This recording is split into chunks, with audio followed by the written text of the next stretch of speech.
It is Front Page Africa. We are live at the Grand Theater of the Ministerial Complex in Congo Town, Monrovia, where President George Weah is leading the government along with the partners in observance of the International Women's Day 2021. As you've been watching, dignitaries, head of government are all converged in this hall to observe the event marking the official celebration of International Women's Day. For now, you just witnessed the arrival of the Vice President, Dr. Joel Howard Taylor. The presence of His Excellency, the President of the Republic of Liberia, Dr. George the First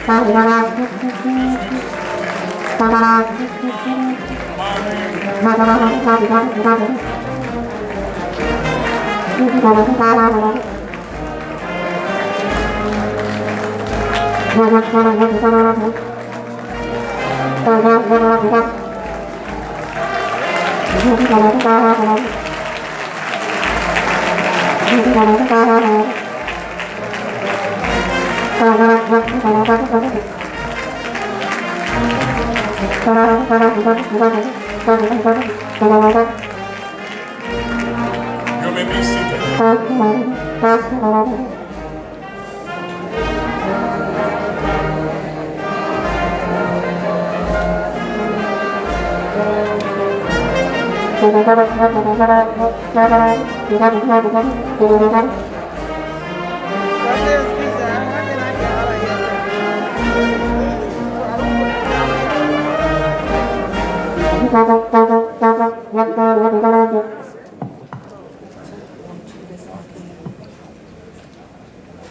Good morning to all.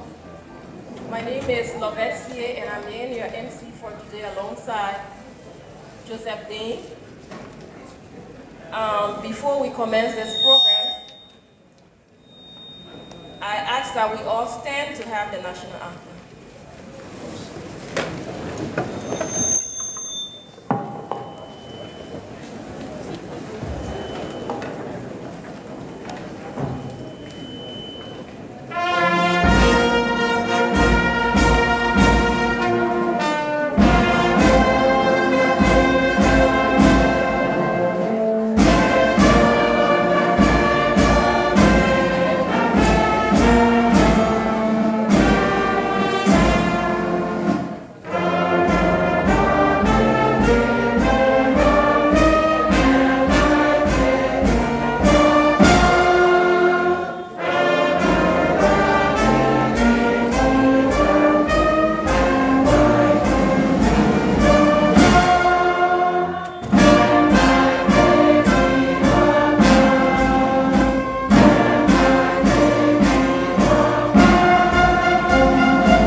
Advisor to the President of the Republic of Liberia, Mother Kebe Kanga, to do for us our invocation. Mother Kanga, you're welcome.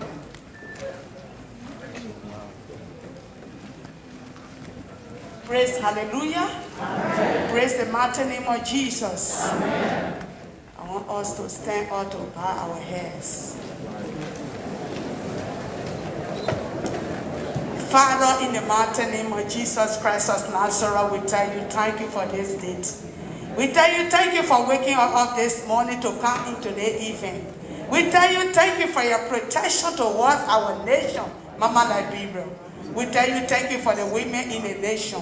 As we are come, Papa God, we need peace, we need joy and happiness. And let your way be done, not our own way. In Jesus' name we pray. Amen. Thank you. And welcome remark, we'd like to invite Minister Popo and the Ministerial General, Honorable E. Sedita, Minister General, Children and Social Protection.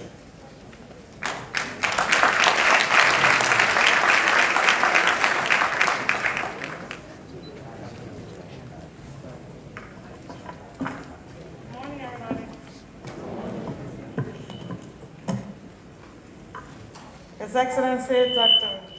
George Weah, President of the Republic of Liberia, Her Excellency Chief Dr. Joel Howard Taylor, Vice President of the Republic of Liberia, Her Excellency Mrs. Claire Marie Weah, First Lady of the Republic of Liberia, platform guests, members of the National Legislature here present, the Honorable Dean and members of the Cabinet, the Doyen and members of the Diplomatic Corps, members of the One UN system, religious leaders and our traditional fathers and mothers, civil society organizations, student groups, members of the press, and most importantly, the beautiful grandmothers, mothers, daughters of Mama Liberia. I'm filled with the great pleasure to welcome all of you and officially make remarks on the occasion commemorating the celebration of International Women's Day. Today is the day set aside globally to recognize and celebrate the achievements of all you beautiful women, regardless of political alignments, nationalities, economic disparities, cultural, lingual, or religious background. Ladies and gentlemen, this year's celebration is special, not only because we are renewing our commitment to the call for the voices of women to be heard and the rights to be respected. It is special because we are gathered during a time when our world is beginning to witness a slow but progressive decline in the number of COVID-19 cases and deaths. We know that in March of last year, the COVID-19 virus struck Liberia, and the result of this proved devastating to us all, just as it did to the rest of the world. Let us all continue to adhere to the basic COVID-19 preventative measures to ensure the safety of ourselves, our families, and our communities.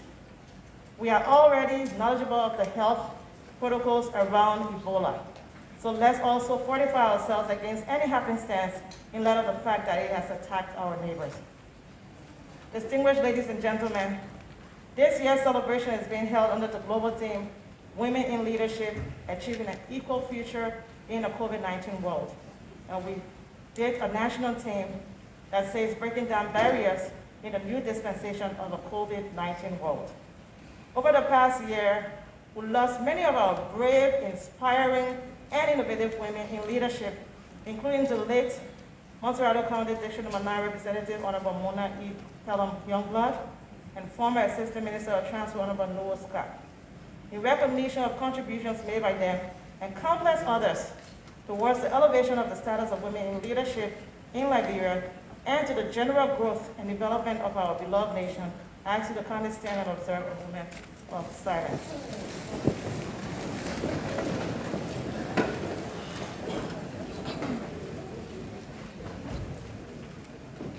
Thank you. Your Excellency, distinguished ladies and gentlemen, our gathering here today is a testimony of women's contributions and commitments towards the total quality of leadership being dispensed in Liberia and around the world. Even as we celebrate this day today, it is important to recognize that women are still essentially underrepresented in key areas of decision-making. The challenges women here and around the world continue to face include unemployment, underrepresentation in business, politics, and other basic livelihood opportunities.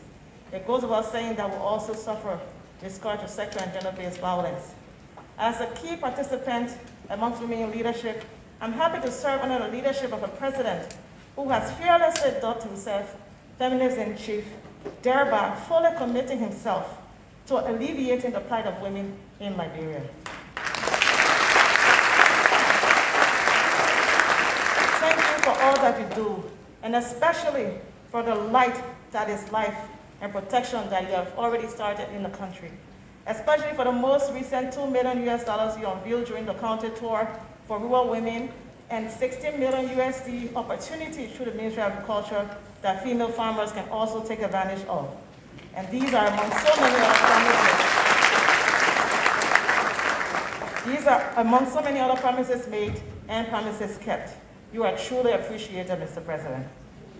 Your Excellency, Madam VP, Madam First Lady, distinguished ladies and gentlemen, the heightened awareness in the number of rape and other sexual and gender-based violence cases in the country during the heat of the COVID-19 pandemic brought to bear a way forward, which was the anti-SGBV roadmap.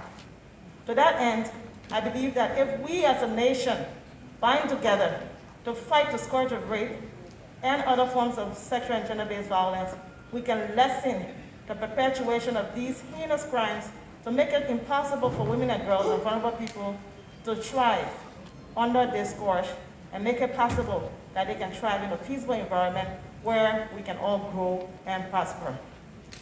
On behalf of the women of Liberia, Mr. President, we would like to use this historic opportunity to express our profound appreciation to you, our biomed medicine. I want to express this in appreciation for placing women in key positions of trust in this government and for leading government's effort in protecting the rights and dignity of women and girls. You are always here for us when we call you, and we appreciate that, and we know that with you, we'll be able to take great stand in this country. We look forward to the surprise you have for us today, and many more such surprises in the future.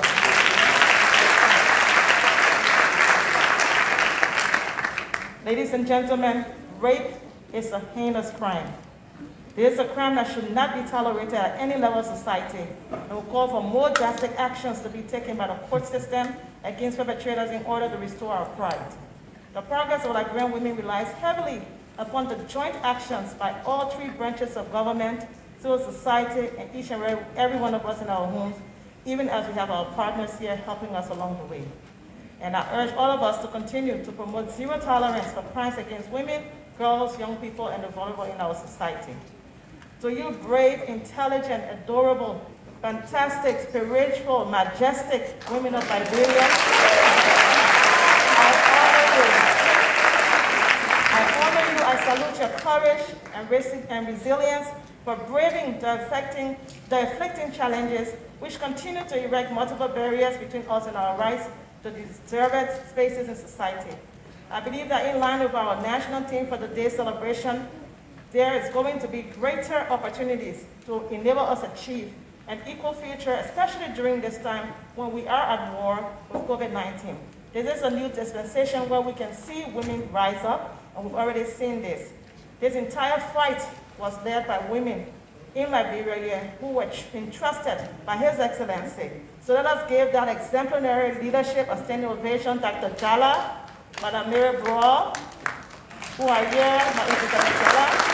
Let's give a standing ovation. We want to say thanks so much for leading this fight, and we know that you did a good job because internationally, Liberia as a country under the leadership of His Excellency has been recognized as a lead fighter in COVID-19 pandemic. Thank you so much.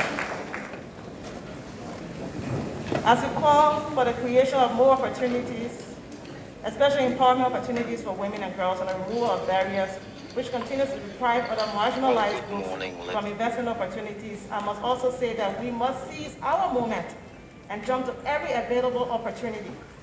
We must stop being our worst critics. It is time that we move on and truly appreciate what is obtaining in today's dispensation and stop dwelling on what didn't work in the past. As African women, we continue to show our mettle to the world. We acknowledge our Liberian women in leadership who have made history and brought world stage attention to our country.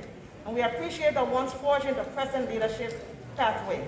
Today, we have bold and strong African women proudly representing us, the likes of our own Antoinette Saye as Deputy Managing Director in the field where we have men at the International Monetary Fund. And we have Dr. Ngozi Okonjo-Iweala of Nigeria, who is fully representing us and taking our lacquer suits to the world stage and in the boardrooms, where we are fully represented. and she's the head of the World Trade Organization. Her Excellency to such a huge global post is a result of her hard work and dedication in the face of daunting challenges, and any of us can do that and more. The proof is in the pudding, we've done it before. We cannot always sit and believe that the system must work in our favor. In order to successfully achieve the equal future we aspire for, we must be in the position to compete with our male counterparts for every available opportunity. This year's celebration must be used as another clarion call to us all. It is for us to stop seeing ourselves as anything less and so much more. As African and Liberian women, limited education, lack of legal and political representation, gender-based violence, cultural and religious restrictions still remain our greatest challenges. I assure you that these barriers will never cease to exist as long as we continue to criticize ourselves and refuse to get involved in a positive way. It is time for us to rise up to the occasion and completely be in the space. It's time for us to rise up to the occasion and compete equally with the other gender. Finally, the fight against sexual and gender-based violence is real. The scourge manifests itself within our homes, our workplaces, our schools, our communities. We know that prevention is better than cure. But even as we fight to prevent LGBT crimes, we must all put our hands on deck to battle would-be perpetrators and ensure justice is served on behalf of survivors and victims to the alleged ones.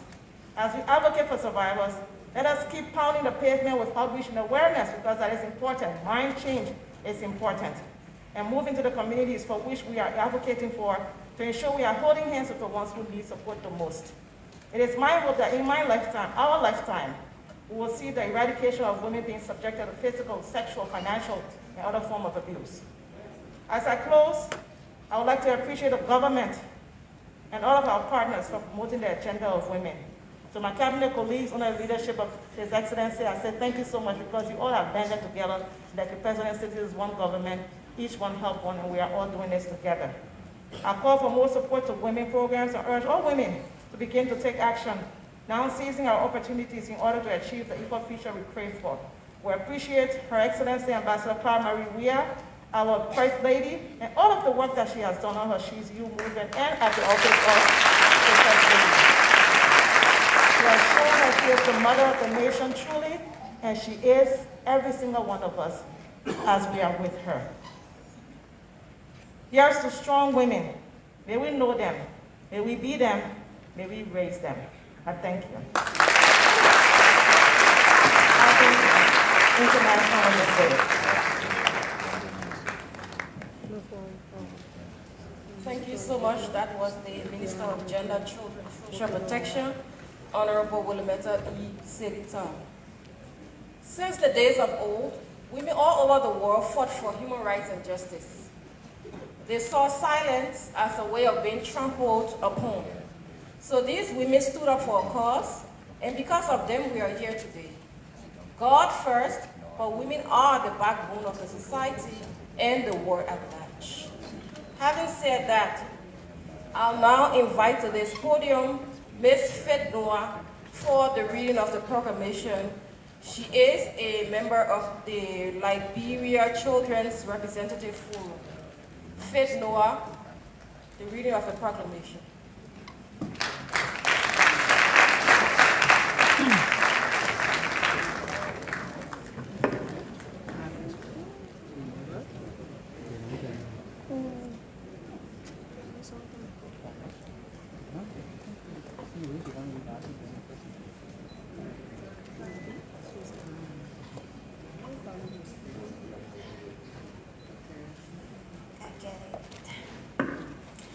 All protocols observed. Republic of Liberia, Ministry of Foreign Affairs, Monrovia, Liberia. The proclamation by the President. Whereas in 1977, the General Assembly adopted Resolution 32-142 proclaiming the 8th day of March each year as International Women's Day to be observed by member states in accordance with their historical and national traditions. and whereas the day marks the struggle that women around the world have made to gain equality and equal rights, as well as to reflect on the change and progress that culminated in their international endeavors, as well as the government of the Republic of Liberia, cognizant of its obligation to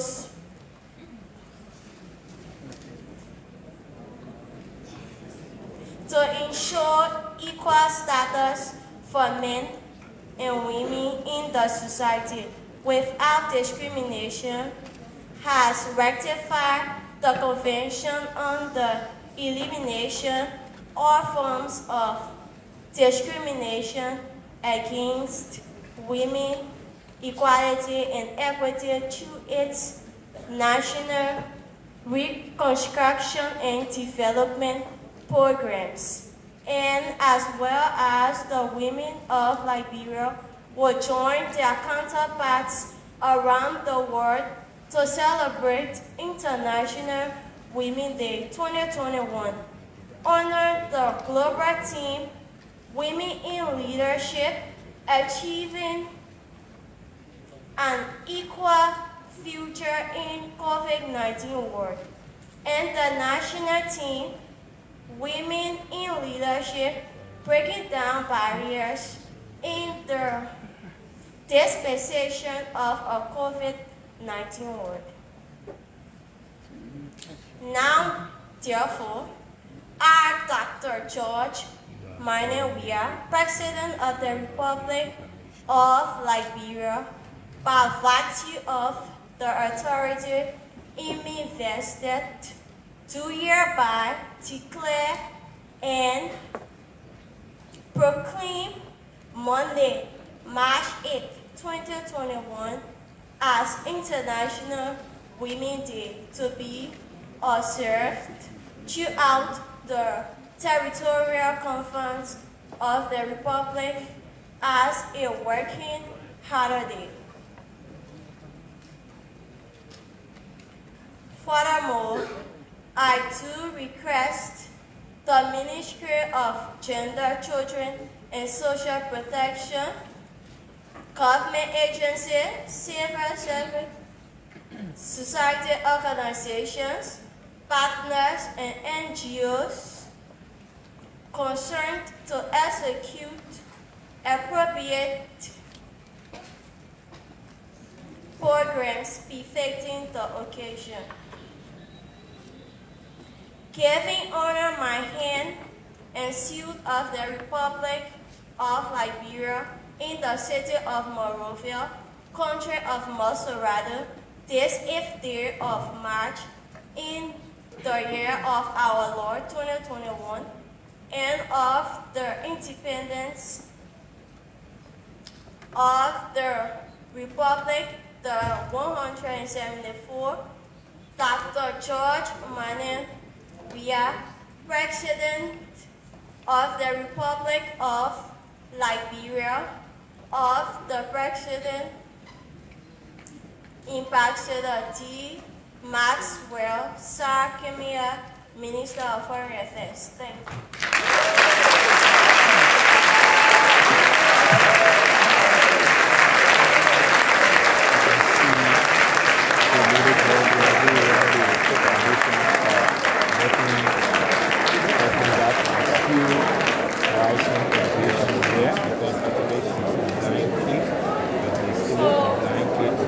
That was Faith Weah.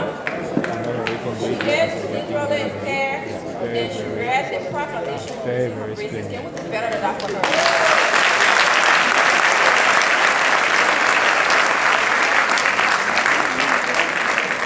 Okay? We are all proud of you. So, if you ask every male in here today, where do you stand with the fight for equality and women's rights? They will obviously say we support. But is that really the truth?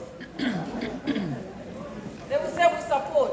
So I just can't be sure, but today we are just re-echoing the call for all men, all boys to wholeheartedly support women's rights and equality. So it actually starts from the classroom, all right? That boy that says a girl cannot be the president of the first grade class. Who's It also visually comes to the impaired or home. who's blind, That man that or says, she I am the knows man how in the room and whatever I and say is excellently final. read And matter of fact, the they are the President's weakest. proclamation, And the man that says, gaining I for am the herself man, a I'm the standing final, he's ovation very weak. Sorry to from say. the audience here. So, That was so awesome. to all the men, we are calling on you to kind of give us your support, meaning the women of Liberia. So we go to our next item. We have experience sharing, and it will be done by a beneficiary from Black Liberia Ultra Pro graduation.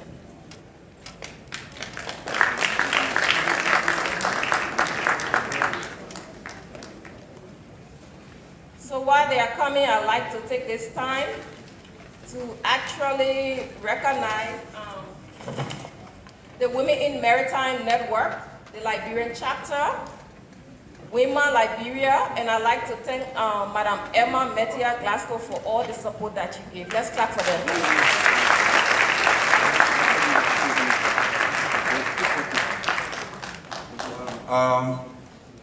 BRAC is pleased to be at this occasion today. We have been at the International Women's Day celebration in Liberia, but this year we have come in a special way to allow some of the people that we have been working with, extremely poor households, to tell the story at this special occasion.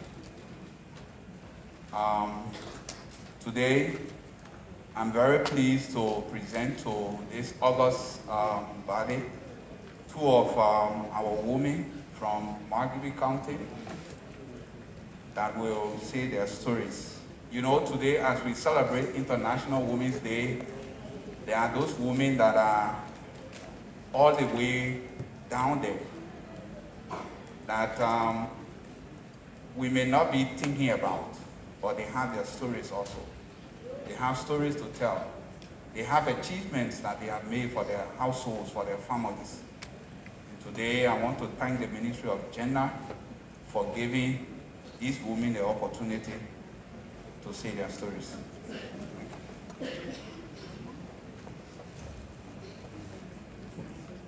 Happy International Women's Day to all. My name is Liberia.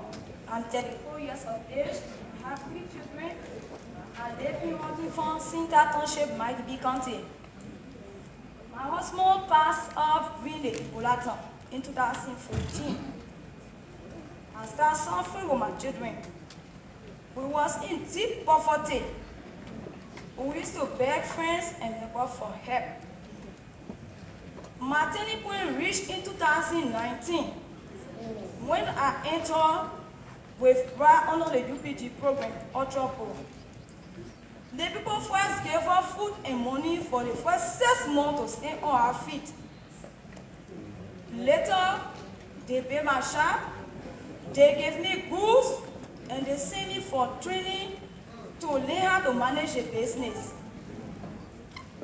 With all the businesses are doing, Weah always taking care of us. The people established loan and village saving to our area. I was also able to get in a village saving and group loan. With all the businesses I have, with all the training I received from Weah staff, I know that I will never go back to that poor life.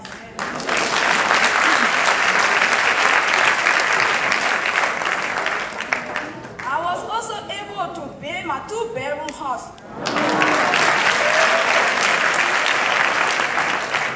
with shop attached to it. I'm well respected in my time. Some of my community people can come to me now for credit.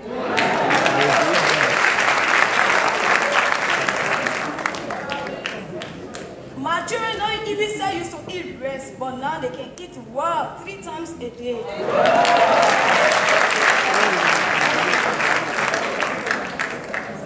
I'm also able to send my children to the clinic and buy the medicine when they're sick. I was also able last year and also this school I can make 2021 to send all my 3 children into private school.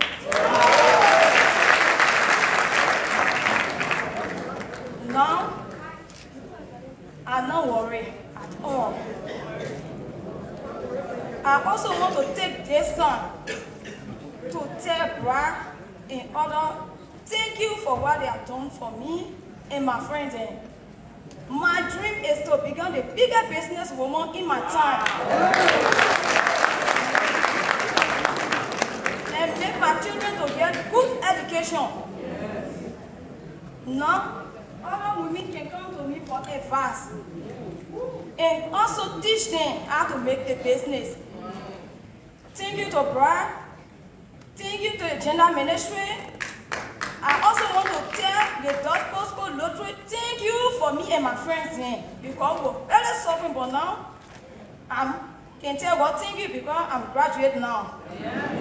I think.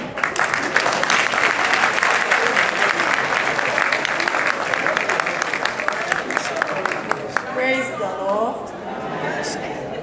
Welcome to the program. I'm Teresa Chade from Weah, Beaumont Road, Maikidi County.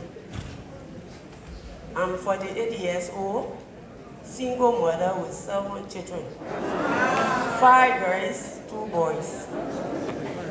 Life was not easy down there. Things were tough. I could go around people in the night to ice them to pick coal for them before my children and myself can survive. Even the vegetable garden I had, I couldn't manage with my children and myself. So when I came in contact with Brad, 2018, by the grace of God, my life had changed. They went to work, they asked me which work you can do. I said, I can make business. And they pay my shop and put goods. They trained me how to manage the business. 6 school months, they were giving me food stipend and health stipend. That I will use to send myself to hospital and my children. I should not touch the business until the business can grow to certain areas before I can take my I managed with the business and they came back again. They established a very saving loan which can enable me to save money for myself and save money for my business. Praise the Lord. Amen. And then, after COVID-19 came, we were now moving here and there. We were under quarantine. So because of that, my business, they been went down. But after they came back, we divided the loan. I was able to buy additional goods and put it in my shop. As I speak in myself, it's up to this. I'm now selling pig food around the community where I live, and other members of my group can come and buy pig food. I also buy pig, and I raise him from my shop money. I get my own pig. I also can point charcoal that can give me 250 bags or 300 bags. And now I get my vegetable garden that I can sit down now and pay men and women to work for me.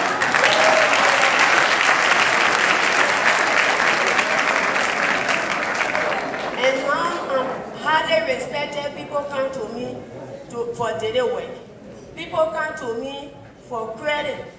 And when I credit, I put little interest. So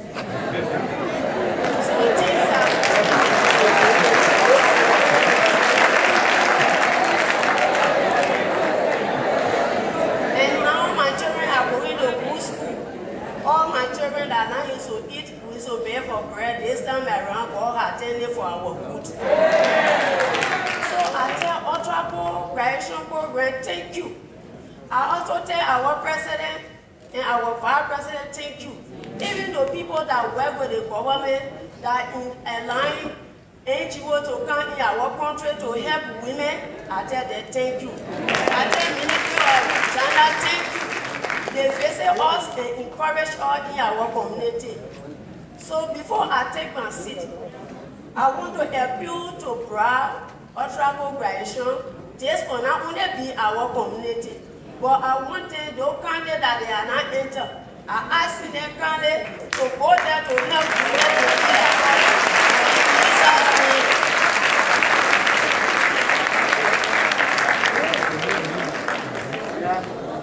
Thank you very much. Yeah. Hello? Hello? Yeah, I see you're really dressed today. Today your Christmas day. Yeah. You clap for yourself now. The two women in the house, yeah? The testimony building in church, and I'm for around here. The very not of the testimony. What? Man, your school making enter too? That other people going to put include men inside before you be up beyond. Yeah, seriously. No, but you know something?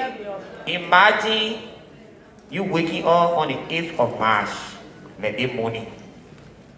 Let's take for example, Minister Samuel wake up in the morning. Then he went getting ready for the program. Then she telling him, say, babe, I'm going for international women day. You must take care of the children in the hospital.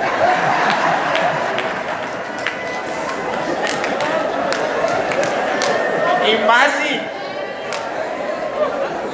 Please, I beg you, make sure the children stay home. When they come from school, you must play soup. I in a freezer. Just put it in a microwave. One make t-shirt the rest. You can learn how to t-shirt. It's 40 minister. Imagine. I'm talking to you, laughing. You're laughing. But anyway, let me welcome my own people there. Shortly, before we continue with the program. We'll get a long way to go. Hey, how are you? You say you alright. Say you alright. Yeah, that program group on you alright. So long, welcome here. You from Ireland? What, America? Yeah, America. What? How are you? Welcome to Ministry General COVID-19 Women Leadership Program.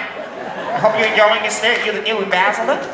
Welcome to Liberia. I'm gonna make sure my president will take good care of you along with firemen and some air volunteers, okay? You from France? Where you from? To tell you, I'm gonna go to be how. Where you from? Oh, from the UK. You know, welcome to Liberia. I like the UK. It's very good back in the UK. You play soccer? No, but you look like an old man. You play for Manchester United. Oh no. Okay, ladies and gentlemen, we'll be going to the next.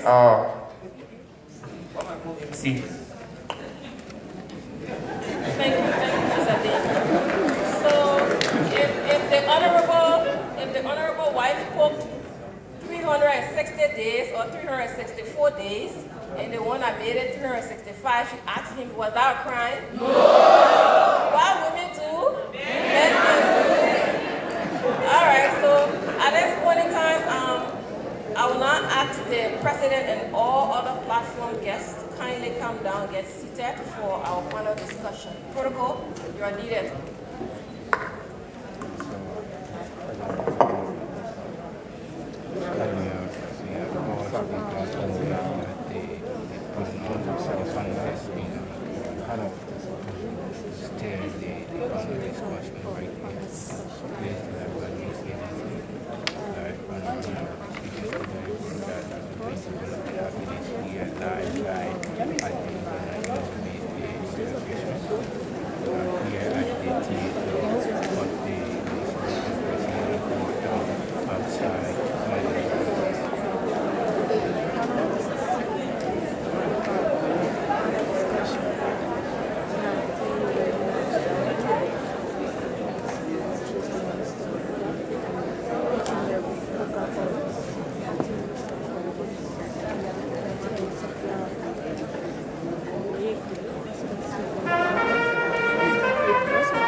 Next in this program is a panel discussion.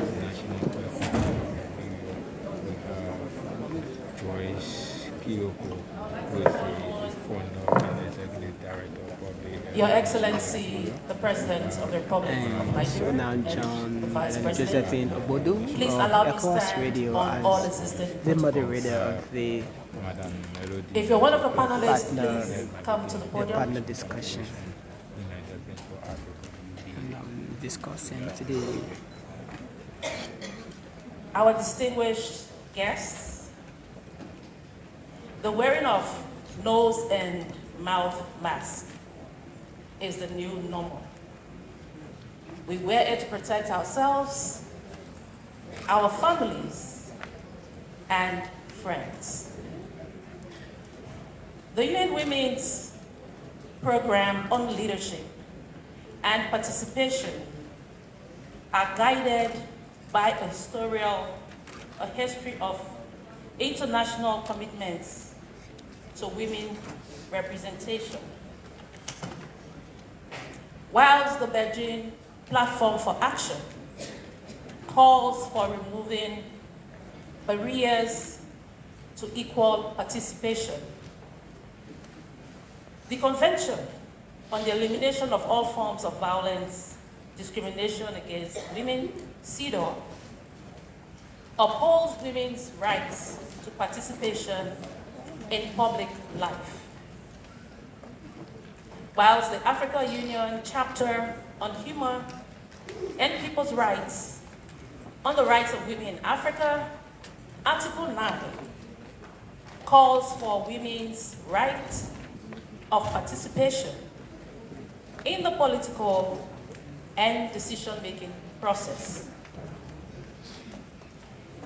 And ECOWAS 2008 Conflict Prevention Framework, commonly known as the ECPF, Component 10, entitled Women, Peace and Security, aims to facilitate the implementation of the provisions of UN Security Council Resolution 1325, relevant provisions of the 1993 ECOWAS Revised Treaty, in particular, Article 40, 42, and 43 of the ECOWAS Additional Protocol on Democracy and Good Governance. These and many international instruments promote women's leadership. Whilst we celebrate women and their achievements in leadership, we cannot ignore the increased gender disparity the COVID-19 pandemic has caused. So we salute women serving as frontline workers and caregivers. Our topic for this discussion is on the national theme of International Women's Day 2021. It says women in leadership, breaking down barriers in the dispensation of a COVID-19 world. Please note that our panelists are Liberians who represent different professional backgrounds. Each one will speak to their area of expertise, giving a narrative of women in leadership and how they have managed or are still in the process to break down barriers in responding to COVID-19 for a more equitable recovery. At this point, I would like to ask our panelists to remain sitting, and each will take a minute to introduce themselves. Can someone help me with the microphone, please? Thank you.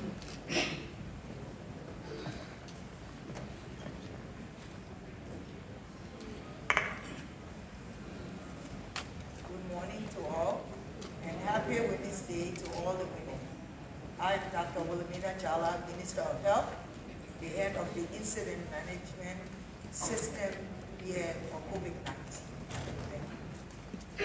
Good morning to all.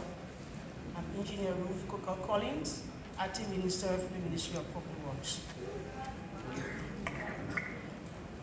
Good morning. My name is Anthony Safwa Megre. I'm the president of the National Oil Company of Liberia.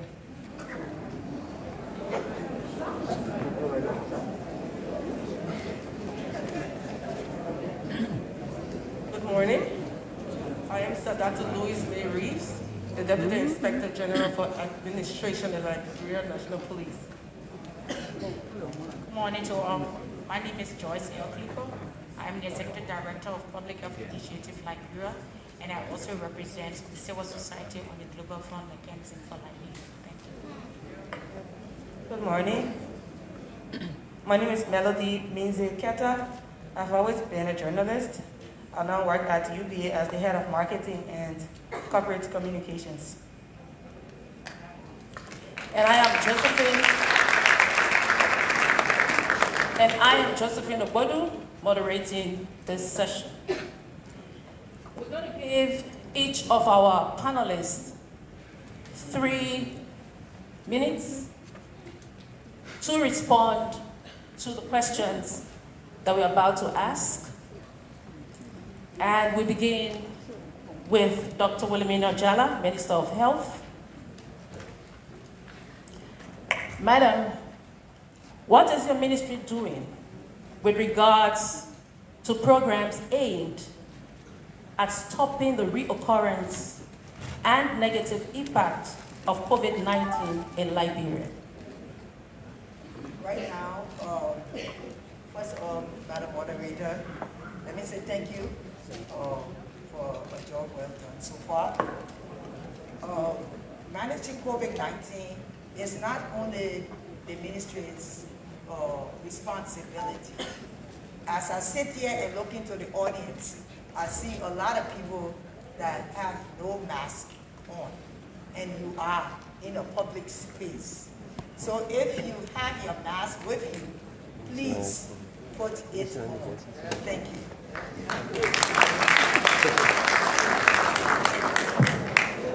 As long as we see the fight against COVID-19 as only the ministry, COVID-19 will never go away.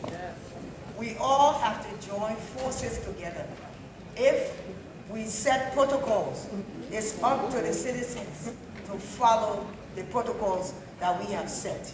So together, all of us, as the ministry move things forward, we hope that your bucket that you have put away comes back out, because washing hands is important, not only for COVID-19, but as I know that when you heard about Ebola all the way in Guinea, people began to panic. So please pull out your buckets, because all of these things help us all. And also social distancing. We have to continue to do those basic things that can help us get over this fight. So the Ministry of Health will continue to put out guidelines and protocols, but it's up to the citizens of Liberia to follow these protocols for the fight to end. Thank you. Thank you, Madam Minister. And she said it all. The fight is not for the Ministry of Health alone. It is a collective effort. And each and every one of us must play our part. If it means wearing our masks, it means washing our hands, it means keeping social distance, then so be it. But we must all fight, put our efforts together to end COVID-19. Thank God there's a vaccine, so there's hope, but we still need to follow the protocols, as the minister has stated. We go to our next panelist, Attorney Safume Gray, the President, CEO, National Oil Company of Liberia, local. Madam, in terms of your social corporate responsibility, what initiative has your agency taken to curb the spread and the impact of COVID-19 on the vulnerable population, particularly women, girls, and children, who are always the victims. Thank you. So prior to 2016, we had a lot of oil companies in Liberia. And once we have oil companies here, we have a lot of corporate social responsibilities coming in. So prior to that, NOCA used to do a lot with different groups to enable them to have access to the corporate social responsibility, on corporate social welfare fund coming in, because that is for the people of Liberia. But when we took over, most of the companies have left. We have our empty basins, but fortunately for us, we have one company that is our data broker who still gives yearly corporate social corporate social fund. It is not a lot. So we decided that we wanted to gear it towards one thing that would be that the people of Liberia feel the impact. So we did healthcare. That was prior to COVID-19. Fortunately for us, what we decided to do in healthcare was something that when COVID-19 hit, we needed that particular thing in Liberia. So we elected to do the ICU at the JFK and also the trauma ward. Initially, we decided to do the ICU, but to get to the space that was designated for the ICU, we needed to pass through the trauma. And walking through there, well, can we just add this also? So we did that. Today, we have been, we did the first phase, which was the renovation and rehabilitation of a modern ICU and a trauma ward. And then we proceeded to also put equipment in there that will be beneficial to us all. As we are aware, during COVID-19, there was a lot of need for ventilators and heart monitors. So those equipments were priority on our list to have it in there. So in an instance where we have the need for those things in the midst of COVID, will be available to you. But in doing the trauma ward, and people laughed and said, you're doing the trauma for Zogo people, but the Liberians too. So when we separated it, we ensured that we had a space for females, a modern bathroom that would be there, they would have access to, and we also separated the space for children to ensure that these people are separated and they have access to good quality of health care. However, and this idea came about that around 2016, and we weren't even in government by then. So I had an opportunity to meet with President Weah on an issue where he was told to go and intervene on the funeral matter. And talking to him, he was like, if certain things were here, you know, that person might be alive today. So when I took over, I thought, what is not here? What is needed? You know, anyone of us can be flown out of Liberia, but if you're in a critical condition, you need to be stabilized. And we looked at that and said we need to find somewhere that you can at least stabilize people, for people who can fly out. For us, the poor people, the ICU will be there for us to utilize, but we needed somewhere to stabilize people so that even if they flew out, we can handle it yet, that person will have a safe trip to wherever to go over, we have doctors to handle. So basically, that's all we did. Well, thank you, Madam.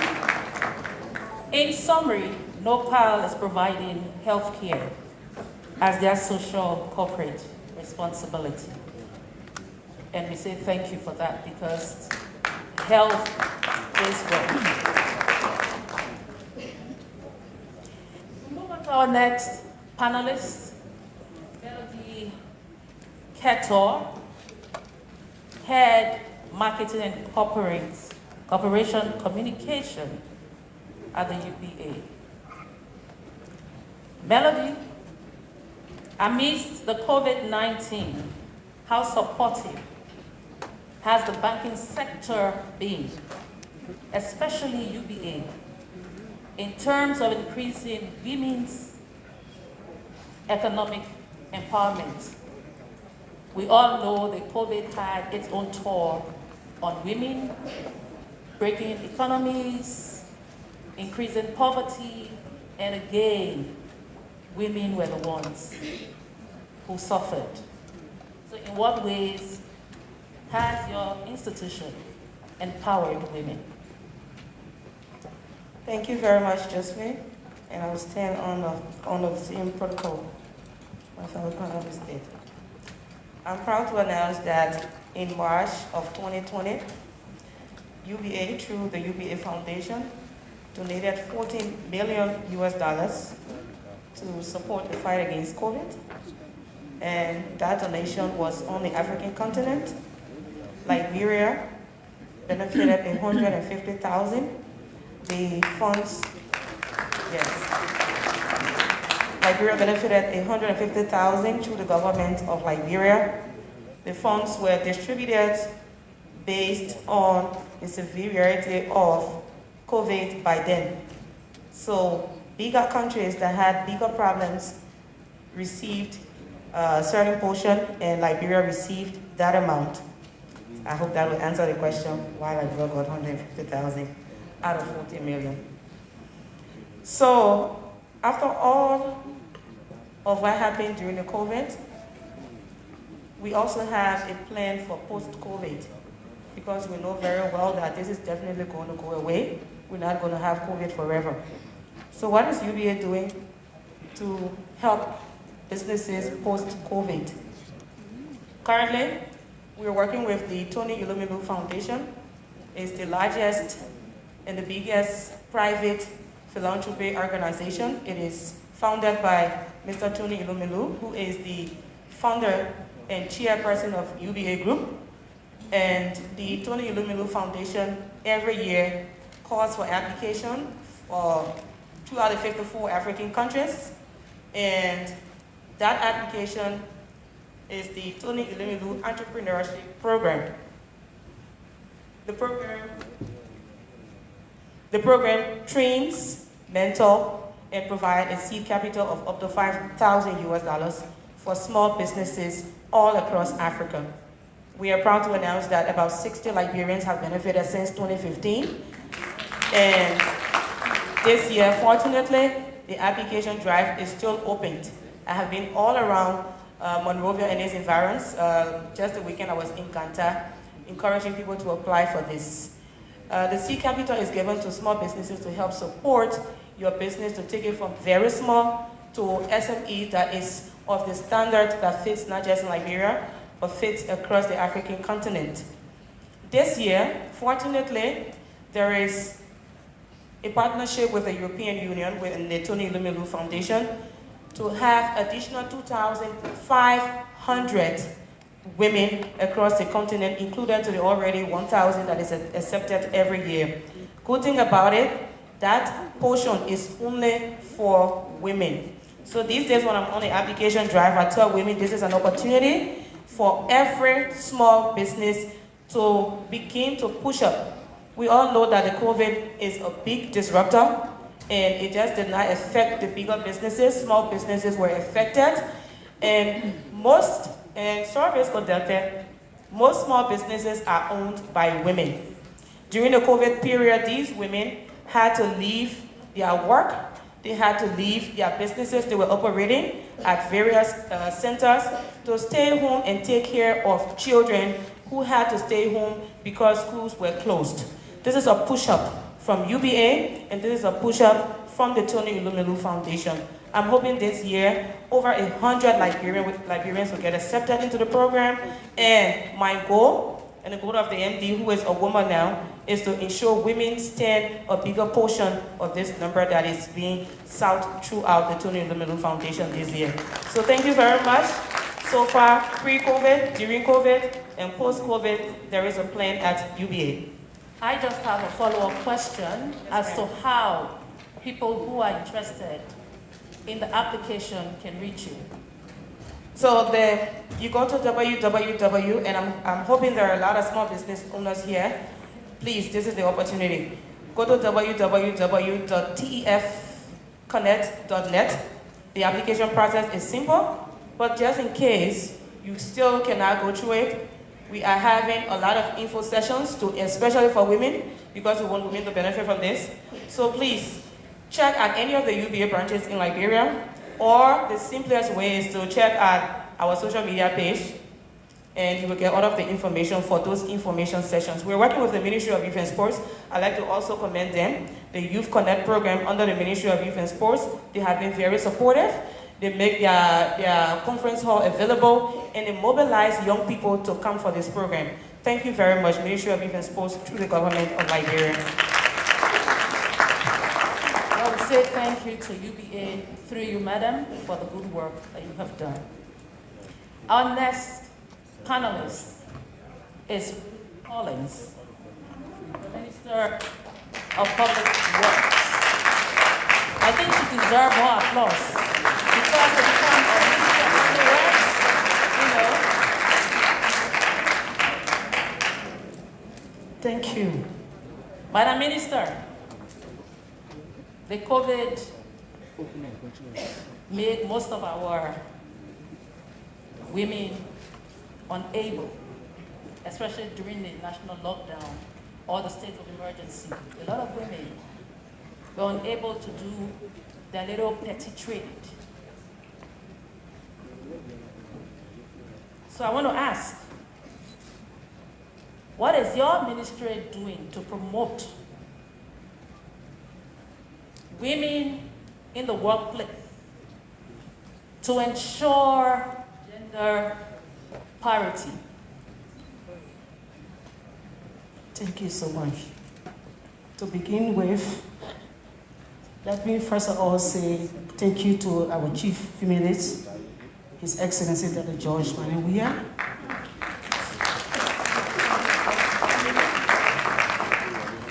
For since 76 years to have chosen us or reposing the confidence in us to serve as Deputy Minister of Technical Services at the Ministry of Public Works.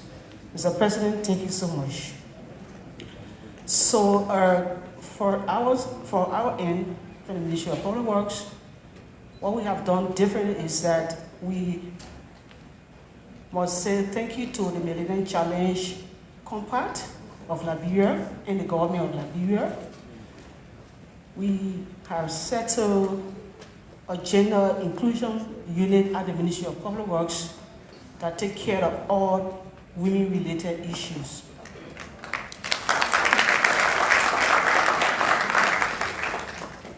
We are also about to set up a female workers union, which will also take care of all of the activities within the ministry, both on the fields and in the office. What, again, we have decided to do is to work along with our contractors to have full participation of women on all of the projects, because let me recognize the Society of Women Engineers here.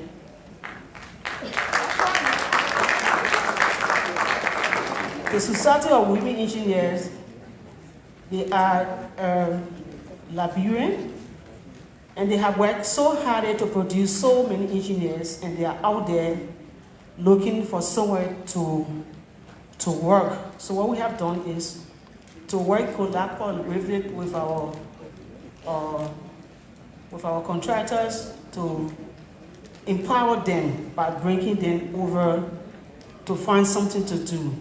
So in the ministry, what we have done, that is a history, we have promoted the first female resident engineer for county, Madam Dinan Cooper, who is now the resident engineer for Monrovia County. And we have already identified areas within other sectors within the ministry where female can be a part. Not leaving out our assistant minister too for operations, she's also a female. So what we have done to encourage them is that we create the platform, we create opportunity like we have a one-on-one conversation. We ourselves being in this position is a great motivation for all of the female engineers around the world, and even in Liberia. We stand with them as mentor, especially the students. We stand with them as mentor wherever the need arises. We talk to them personally. We invite them. We have forum where we can relate to them. And we also work closely with our HR to make sure all the females in the field are protected by the means of covering them where they are vulnerable to being up there. I know during the COVID, one of our female engineers, she worked throughout the COVID where she had to pass from project to project, even though the COVID was raging, but Polo needed to still do their work because if the roads are not better, those cars that were flying from point to point wouldn't be able to travel there. So one of our female engineers stood with us and she was assigned, I could say she was on the front line, where she had to go from project site to project site, making sure that those works that are done are fully done. So thank you so much.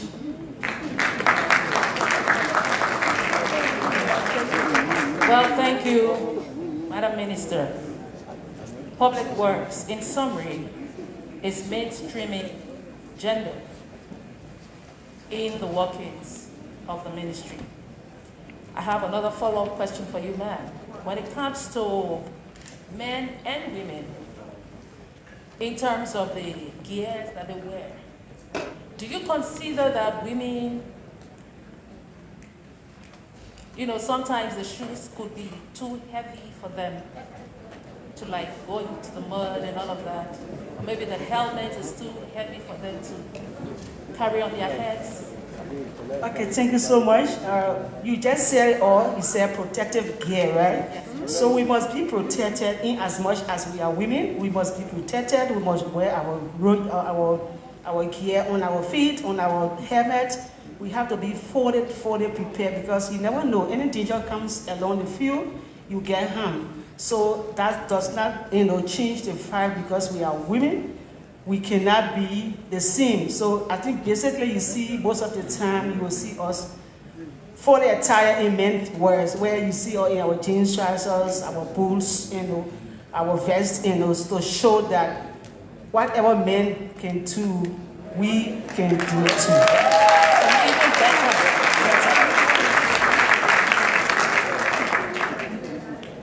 We now move over to our next panelist, Joyce L. Klibo, founder and executive director, Public Health Initiative, Liberia.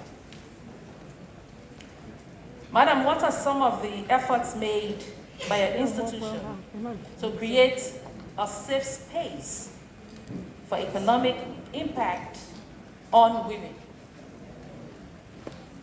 Thank you.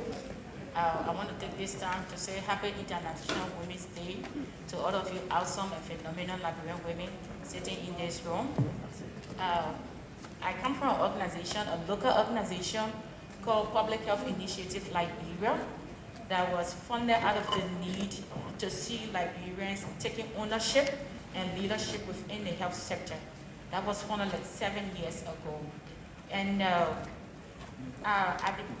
it was funded right before Ebola, and the fact that Ebola came and the impact Ebola had, the lesson learned from Ebola equipped us even better to be able to better prepared and respond to COVID-19 when COVID-19 hit our sword or the sub-region. Our Public Health Initiative Liberia, we have a motto that says, empowering communities to save lives. So whatever we do, community is at the center of it.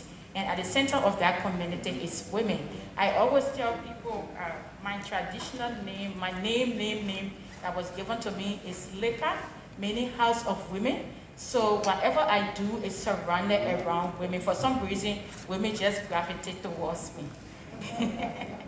So with COVID-19, what did we do? Prior to COVID-19, we have been working with communities.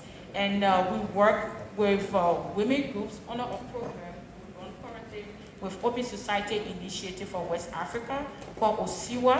And it's basically about nurturing family, nurturing communities to be able to strive at their very best. So What we do, we work with women leaders. We identify formal and informal women leaders at the community level. And in identifying these women, we provide leadership skills to them. There's no healthy society without a healthy woman. So we believe that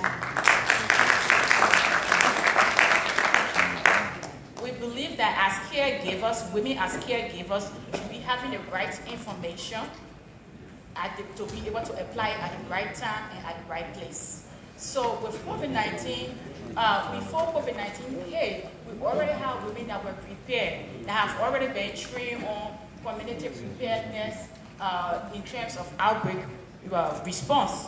So with COVID-19, we just activated those community groups. And what we did, most of these women are petty traders. With COVID-19, the lockdown protocols that started at first, things were very difficult with them. So we negotiated with our donors, and they allow us to give them seed funds to be able to support their families while COVID was ongoing, because they couldn't do their businesses. And apart from giving them seed funds, we also provided food, rice. We distributed over 150 bags of rice to women-headed households and caregivers of children that are under 5, breastfeeding mothers, and that of pregnant women.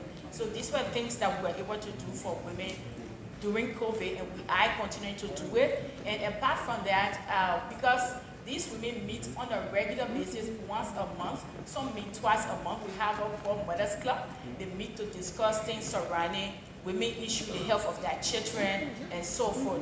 So what we have done with them, apart from, because it's one thing to give a man a fetch, it's another thing to teach him how to fetch. So we have, as much as we are a health organization, we have linked them to agripreneurship, whereby all of these, we have 45 women groups right now that have their own farms. They are producing gari and the likes of it. Apart from that, we also have with these women in a safe space that we have created for them.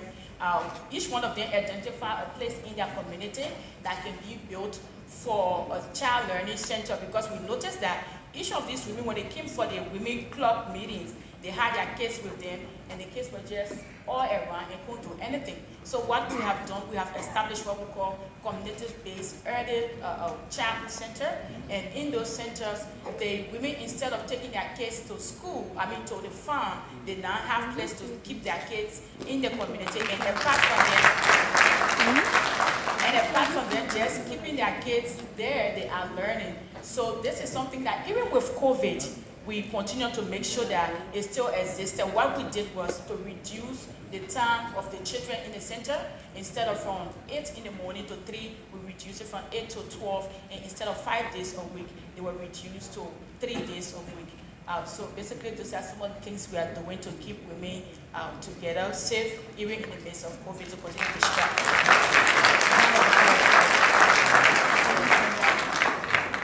So the Public Health Initiative Liberia is empowering community lives.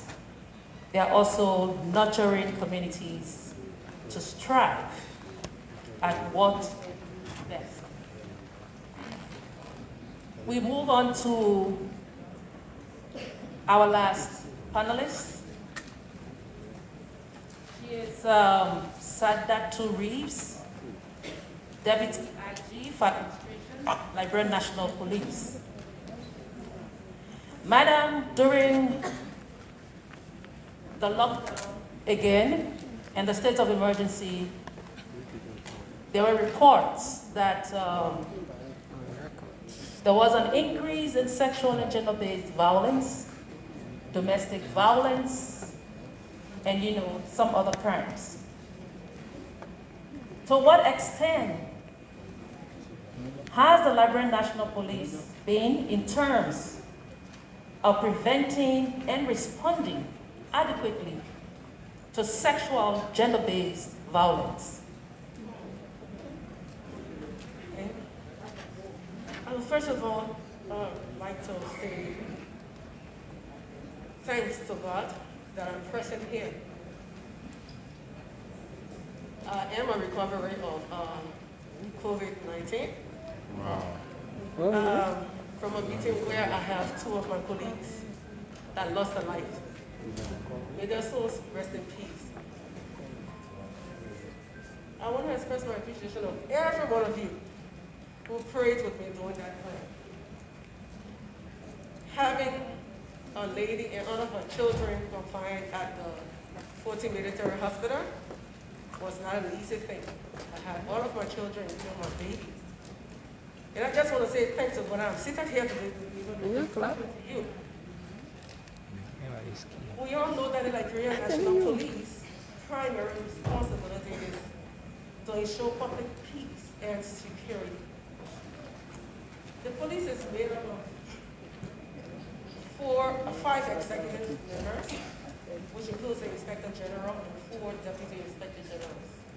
One who's responsible for crime services, Honorable Prince Weah,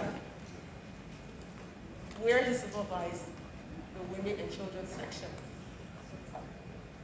Majority of the time we complained that we have low budgetary allocations, but I must commend the Women and Children Protection Service for thinking outside the box.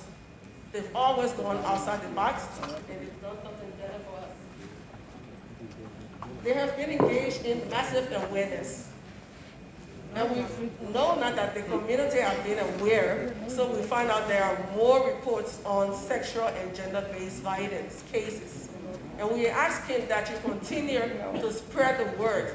It is not only the police who can do this, but the families, the community.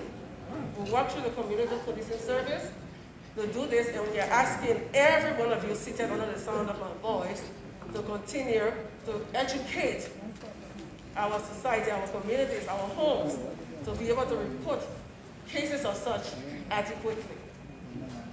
I want to say hats off to the Ambassador of Sweden. They have been very supportive in the fight. We had a project with the Swedish police that was able to renovate 3 of the zones to a modern one, to be able to have successful prosecution investigation.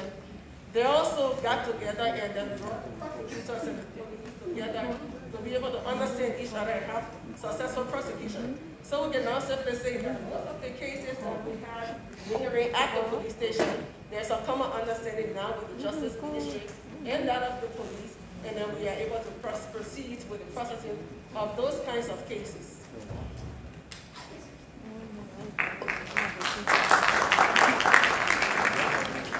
Well, thank you, Madam, for the efforts. You're not done. Please go ahead. I'm sorry for interrupting. There has been massive awareness with the section. Though we have 1 or 2 of those awareness programs sponsored by donors, but the government has done a lot to a larger extent. And I want to say thanks to His Excellency and also to Honorable Samuel Tway. I know I'm one of the crazy persons who's always there and you need to do something. They have purchased 15 vehicles for the joint security. One of those 15 vehicles, I'm sure the Inspector General is going to give 2 to the Women and Children section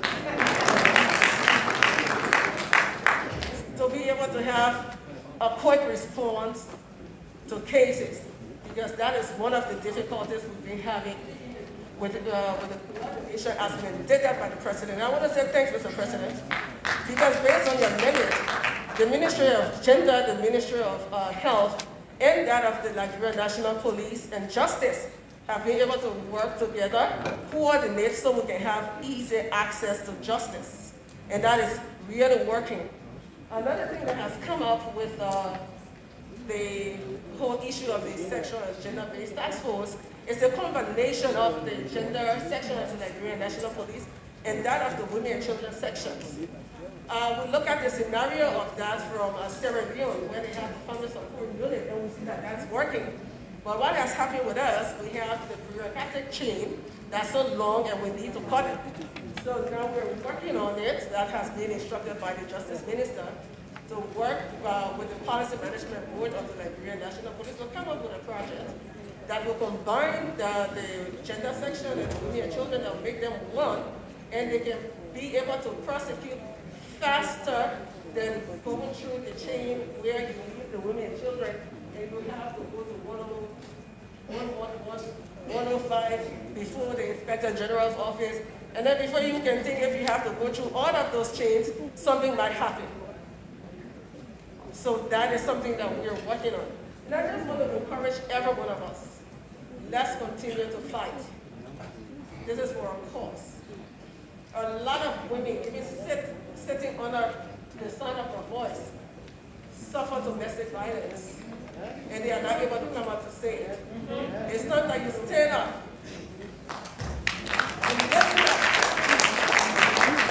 There are always tomorrow you have your children. You never know what will happen. You have to stand for yourself, stand tall. We are women. What men can do, we can do it equally or even more. I see one of my students sitting here that I'm always proud of, Hattie. And sometimes people see me and ask me, Sadatu, can you really fire a weapon? And I say, try me. Try me. And I will challenge any EPS person here because most of them are my students. So women is a word for me to use today. Happy International Women's Day. Stand up, stand tall. Women stand tall. You know, the issue about SGBV is a long one. And like she said, until we speak about it, until we stop settling it the family way, until we are brave enough to go and report to the police, it will still be a violation that many women will have to endure. So in her words, speak about it, continue the advocacy until there is an end to SGBV. At this point, I want to thank His Excellency the President for taking the initiative to organize the first national conference on SGBV.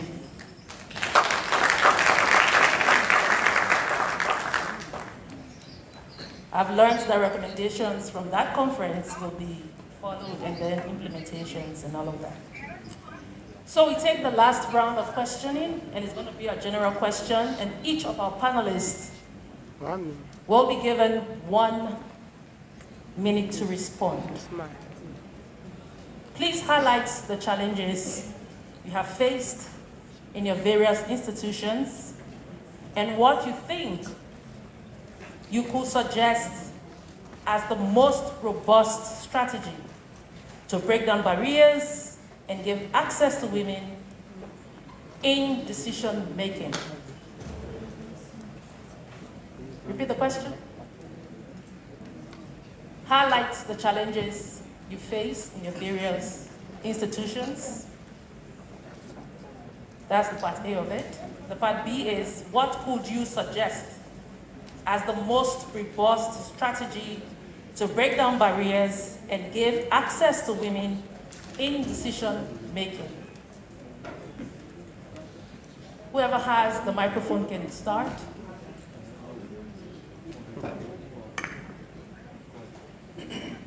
First of all, since we only have 1 minute, I want to say thank you to all the healthcare workers in Liberia for a job well done.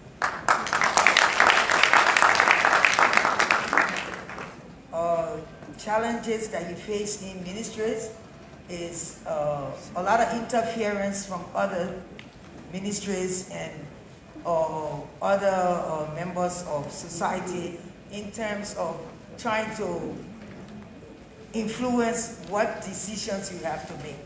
So in order to overcome some of those barriers, sometimes you have to stand tough. You have to be able to say, look, first of all, you have to listen, and then you listen to what they want you to do, then you do what you want to do. Sometimes you have to do that.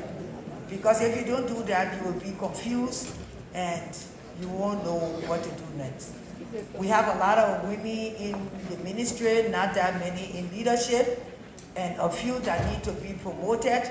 So we have to stand up and say, look, we don't have a woman in this position. men have been ruling this whole group for a long time. Yes, a qualified woman. Please promote her so that we can see her leadership start. So this is what we do all day to beat that challenge. In terms of the counties, we have a lot of men as county health officers. We are trying to put women in those positions. We have a lot of men as medical directors, and we're trying to promote the women to be medical directors so that, and a lot of times what we see is when we put the woman there, we see a big difference in the hospital. Thank you.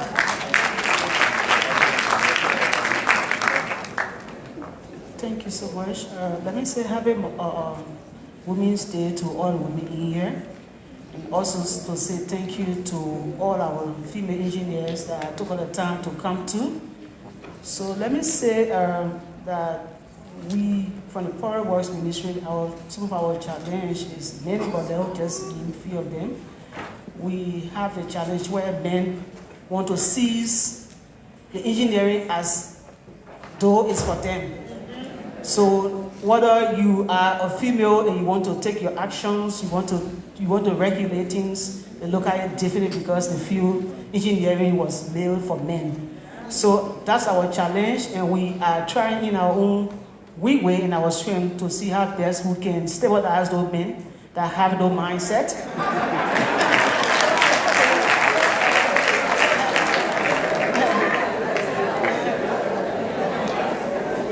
So we also want to say our recommendation is to all the women, we need to be supportive of each other. Let us try to build ourselves. Let's build ourselves. Let that look at a female being in a position and say, no, she's not the one supposed to be there. It's supposed to be men. Let's support one another in every capacity. Thank you.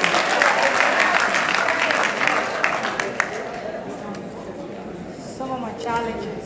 So, in oil and gas, at my level, especially in Africa, there are mostly older male occupying this position. So when I took over the first 2 years, and we go to international meetings, and most times they will give my vice president a seat. They will have him come sit first before me, and then he got to show, say, oh, that's my boss. But I have the audacity, and I'm extremely opinionated, and I know my space, so I take it. So my issues that I faced in the past are gradually going away. Because when I get there, I say, no, I am the boss, and he's the VP, so he sits behind, I'm here. So they have gotten used to my space and seeing me in those spaces, but those were some of my challenges in the beginning. And she talked about the strategy to have more women in leadership positions. The strategy is simple. The strategy is us. We need to support each other. We have to hold together, because if we do that, there will be a lot of strong women around here. 2 years ago, most of us were bullied when we were nominated, and that had a lot of women shying away from presidential appointed positions, because not a lot of women will be able to go through what we went through. But we stood tall, and like I said, I'm extremely opinionated, and I have the audacity. And most of these women that were appointed by the president also have audacity. So we need to stick together and be supportive. And also, women who are given these positions, we who are in decision-making positions, we need to be an example. So in an instance where there are openings, the president will look and say, I need to have a female in there because my females in government are doing extremely well. Or females in decision-making positions are doing extremely well. So the strategy is simple. The strategy is us.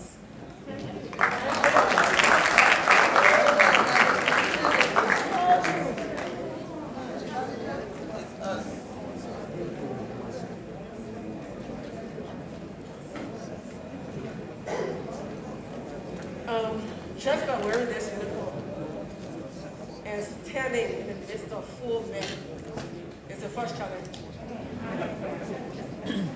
So the first thing, I have to manage my own stress and work away on my own strategy before I start working on others.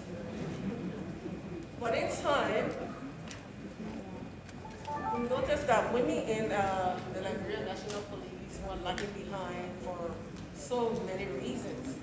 So we developed some projects that took them back to school. We had the accelerated learning program where we had females just in 9th grade, go through that program and later enrolled within Liberia National Police.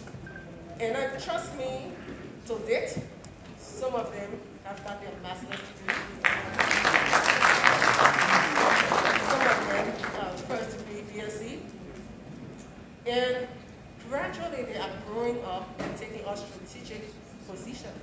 So I'm confident, like I said, confidently, that is going to come a time where I will have a lot of women who will be recommend and say, oh, this person can replace me at any time.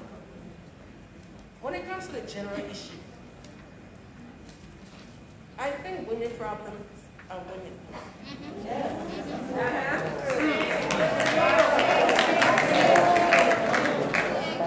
Let's take cue from the men.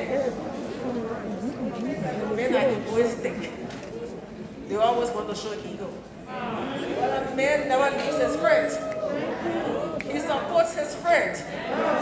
How many of us have joined the First Lady to support all of her programs? How many? How many of us have joined the Gender Minister to help in the advocacy? But rather when you go to the chat room, you see we have politicized everything.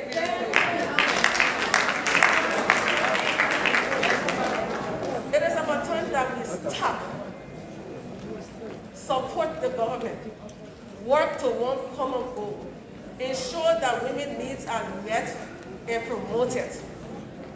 It does not have to be me all of the time. When it's not me, it should be the other person. We should embrace that mindset. That is carrying us nowhere but lifting us backwards. And we always use the term, but we don't even understand forward ever, backwards never. But everything I see is backward ever. So we need to change our strategy. Focus on women-initiated programs. Support these women that support us, and also the men that support us.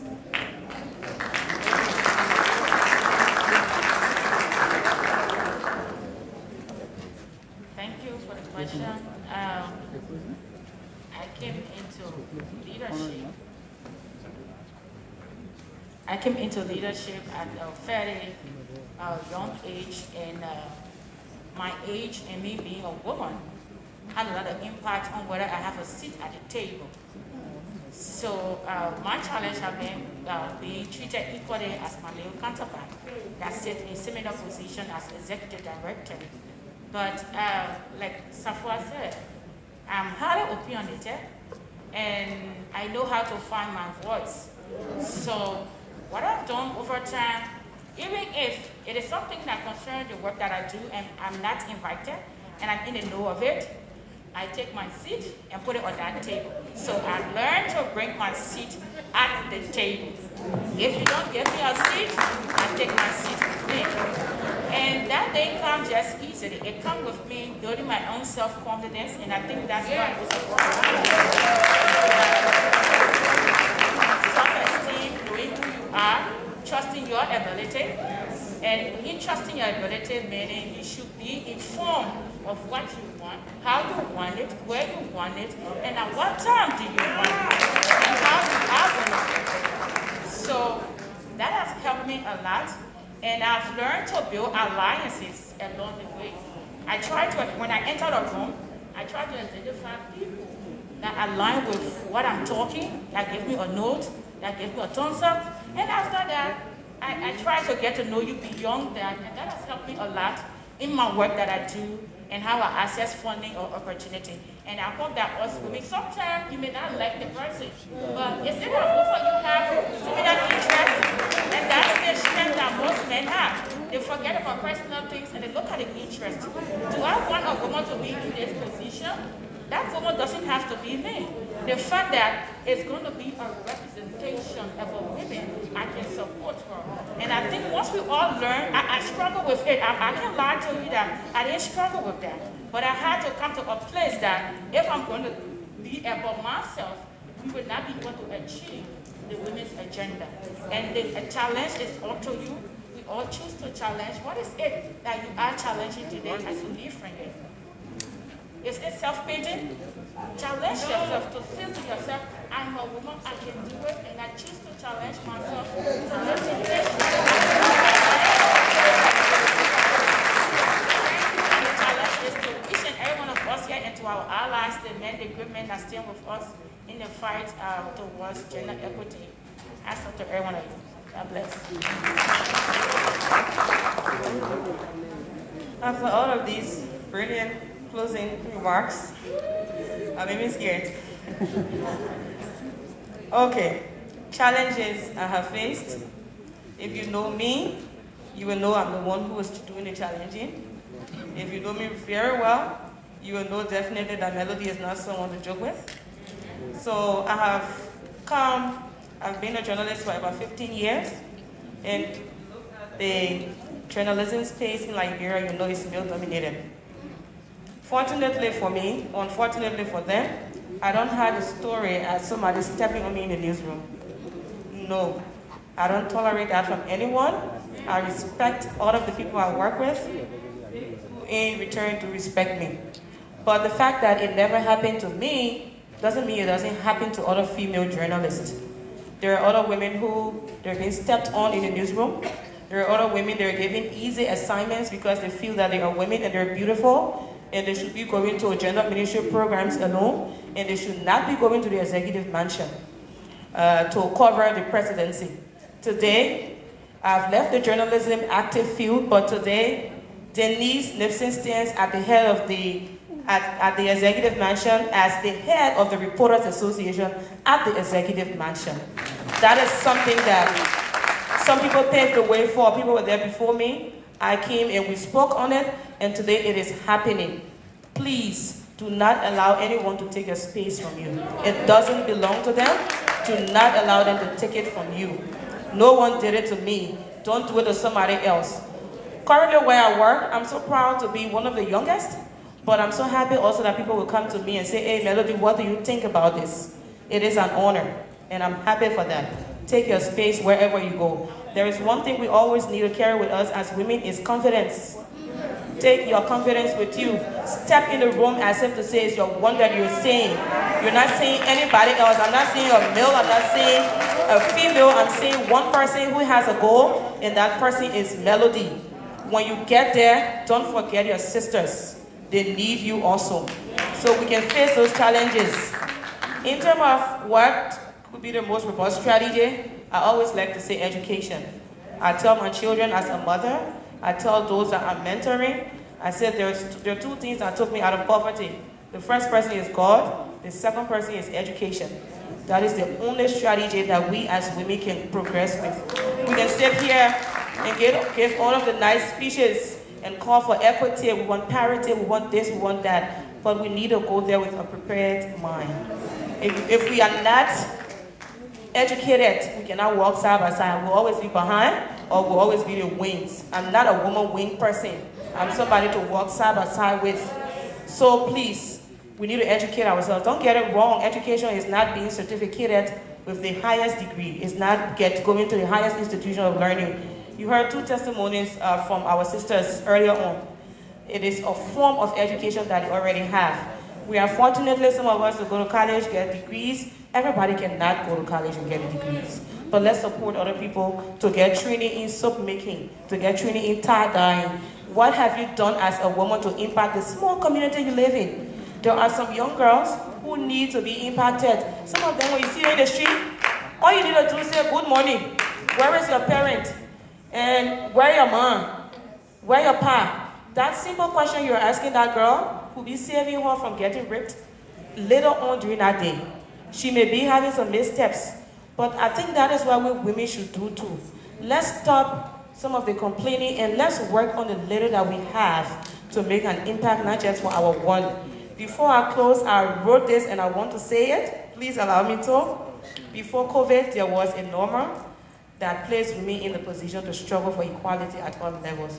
I want to use the opportunity to call on the government and other development partners to ensure that the new normal after COVID does not feel like that anymore. Equality for us is not about giving up your power in terms of certain gender or your authority. For us, it is us asking for equal pay, equal opportunities, equal access. It is about us making laws that will enable women have more seats at the legislature to represent our views and our aspirations. It is about us. It is about being compassionate towards us and aware of those unique issues that we women face, because there are certain things that are just unique to we women. You will never understand it because you will never experience it. Allow us to be aware of it. Allow us to handle those things the way we women know how to. Now we are no longer asking. We are no longer waiting for you to hand those things down to us. We are coming prepared. We are coming with education, and we are coming to take it. Happy International Women's Day, everybody.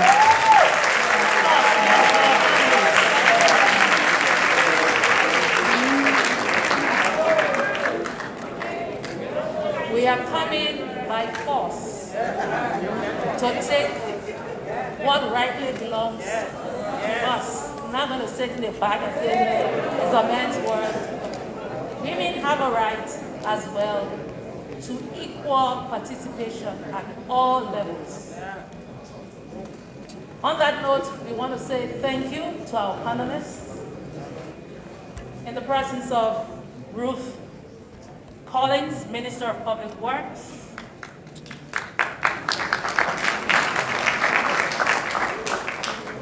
Dr. Wilhelmina Ja, Minister of Minister of Health,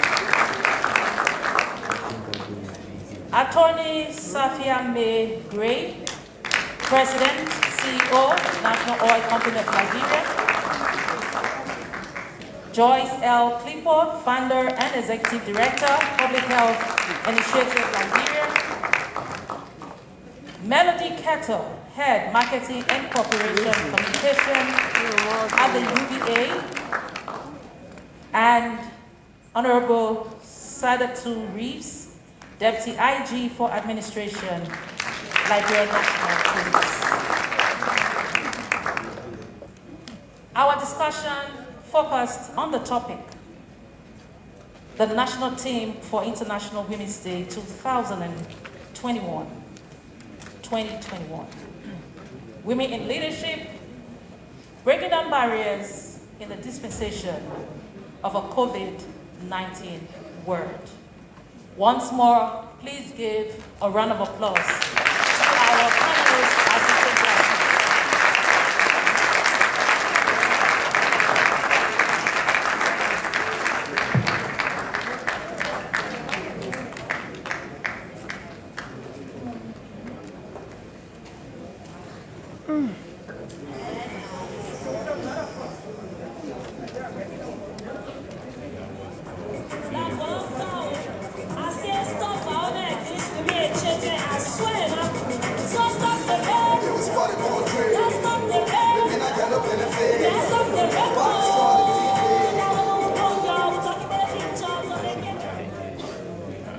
Okay, my job is very brief.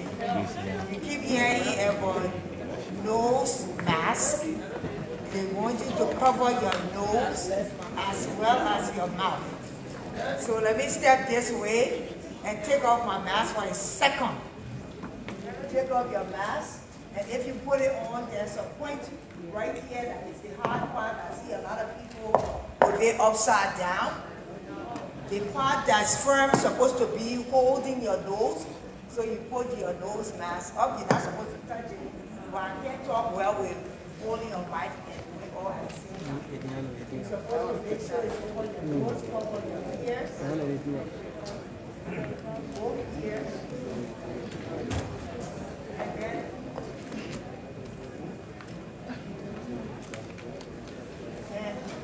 squeeze it over your nose so that it's holding you firm. So if you don't have it, make sure that it's holding you firm. I know some people don't have the type of mask that have this. They have cloth masks. But the most important thing is to cover your nose as well as your mouth. Thank you.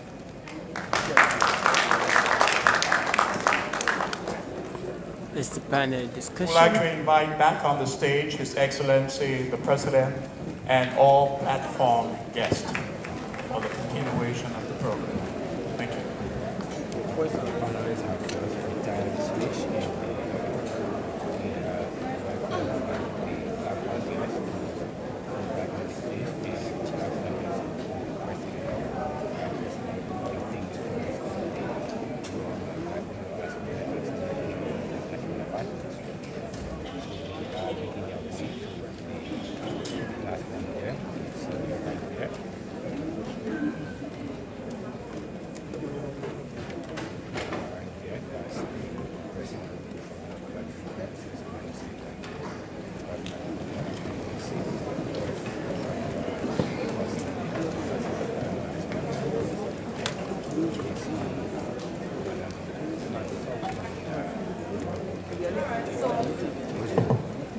Today we are honored to have with us our feminist in chief, our very own, who from day one have pledged his support to the women of Liberia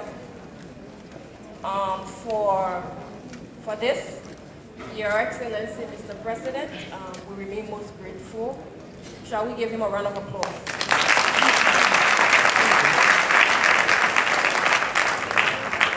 To our First Lady, we cannot overemphasize the level of support you've given to the women of Liberia.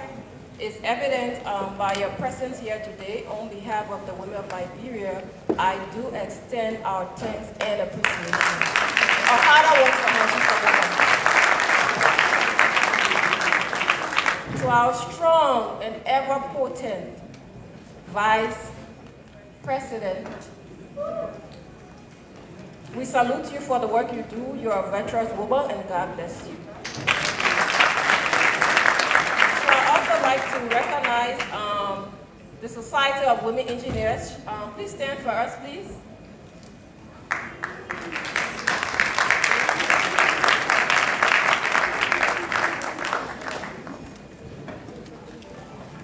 Our former Minister of Gender, Madam Julia Duncan Cassell.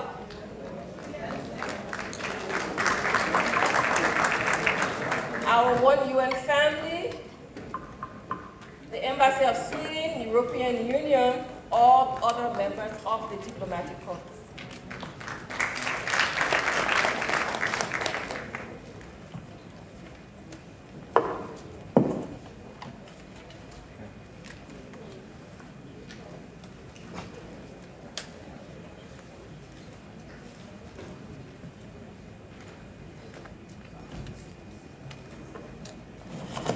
Okay.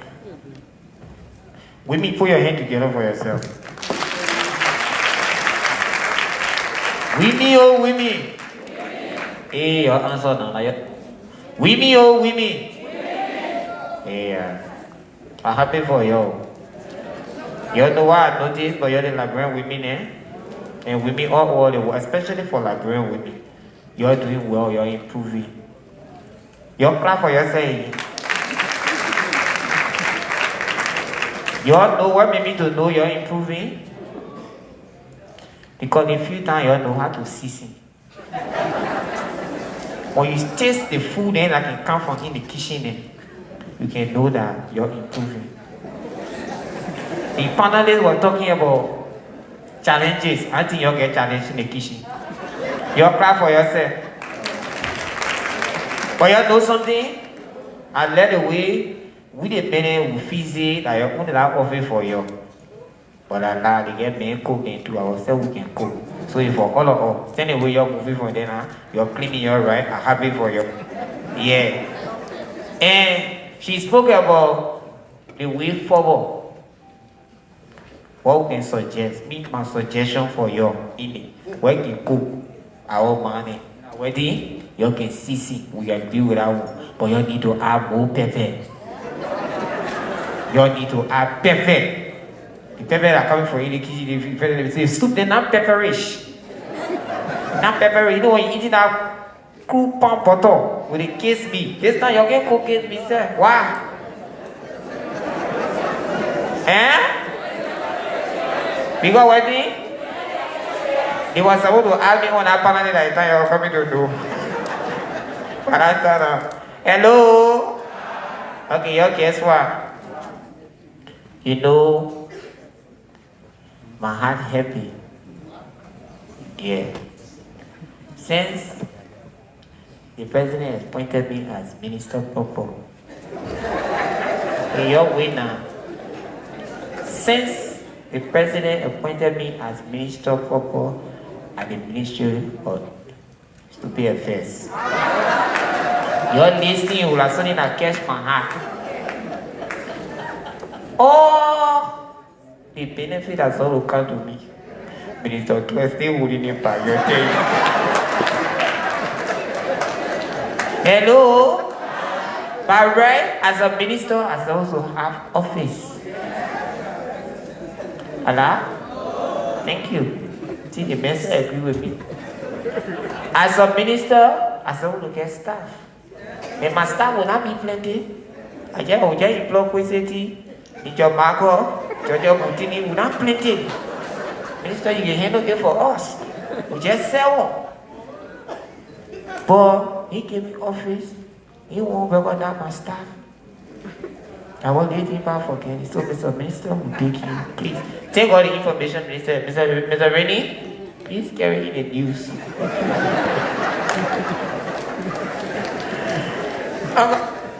Uncle Minister of Foreign Affairs, hello. Yeah, please add it here. Yeah, my ministry, they need to recognize it. Yeah, thank you. But with me, you know something? I will tell you here today.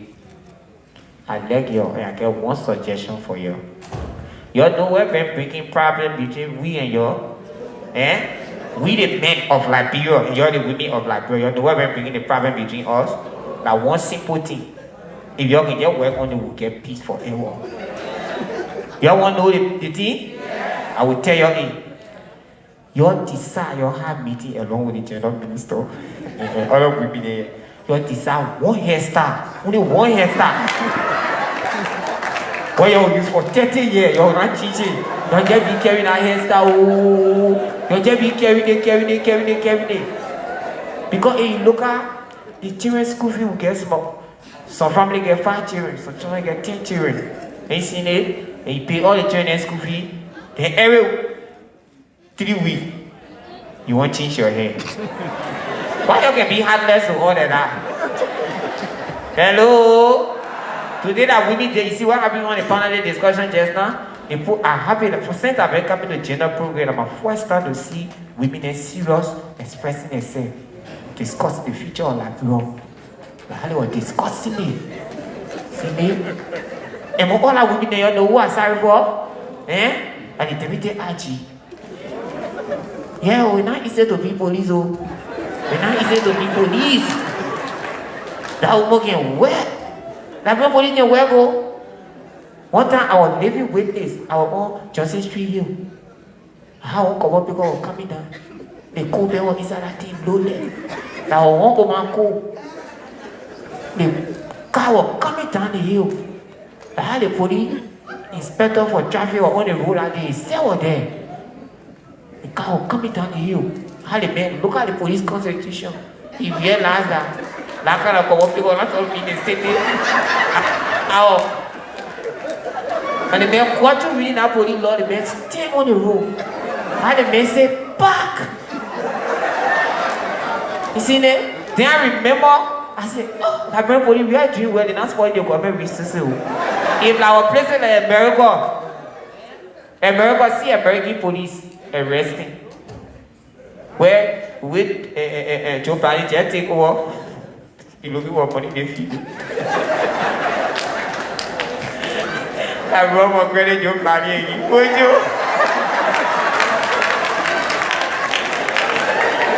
Guess what? They want to go to the president, we are getting money, you know, hello. Yeah. So as I was saying, yeah, I'll pick up my nose, man. I'll pick up, you know, Uncle, to do no bad video with my food video, huh? The man just hold it and I was so cool. So the American police, you see the car, the people put gas in your car, they give you that, and the sorry can build North Power in the sorry. And the car they can run by like broad police car. Yeah. So you see criminal, for you to chase the criminal, catch the criminal, then you stand The criminal wait down, the American police, the man wait down and say, pull over. Pull over. Step out of your vehicle, please. Anything you say is gonna be used against you, then they call the law. Put your hand on the dice bar. Then they pull it through all hour before they go. Why they don't like bro, do I want them to run away? So our police they can joke. The man already know it cannot get speed. So by the time that man saw that Kobe coming out there, pick up, he said, "Back." The job boy also, I get break. He said, "I said back." I get break. He said, "I said back." I said, "Look, I beat my chest out there." I said, "Yes, I'm proud of that bro police and they're working in the interest of the country." Thank you.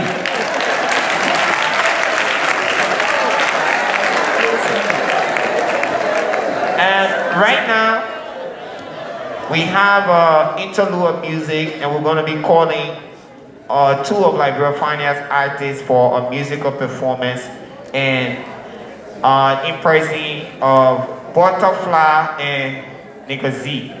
Dr. C rather. Please put your hands together for them quickly.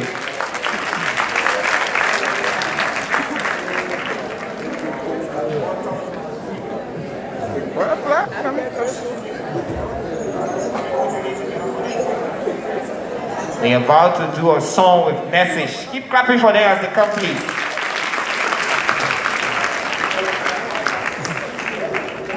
Butterfly is a Liberian artist.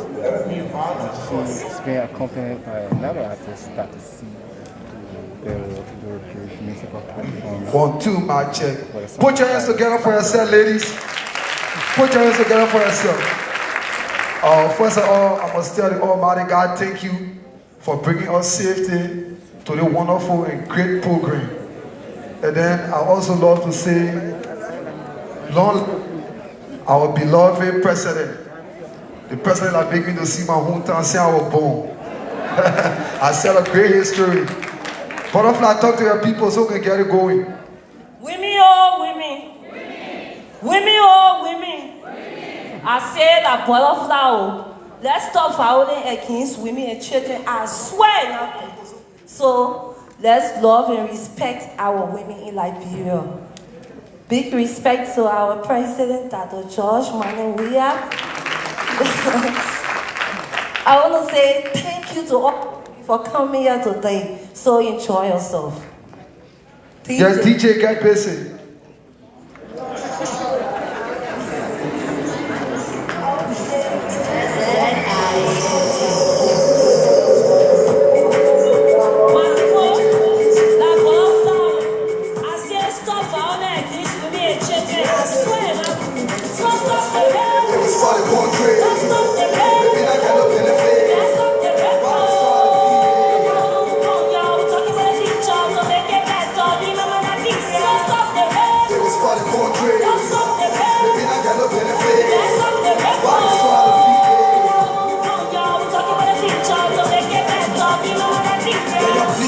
To all the minute, now can't you try to destroy and bring the future for the next generation? Don't do that kind of abomination. Stop the violence against women. Like yeah, you want to bring it, be your brother or your mother. So stop the rape. Gender ministry say, stop the rape. Be master say, stop the rape. And what our crew say, stop the rape. So gotta see what you gotta see. She could be a head $1 sister. And not because you want you will control your finger. Now we take it and put it in the leg and that's all. It was for the portrait. And I got a benefit.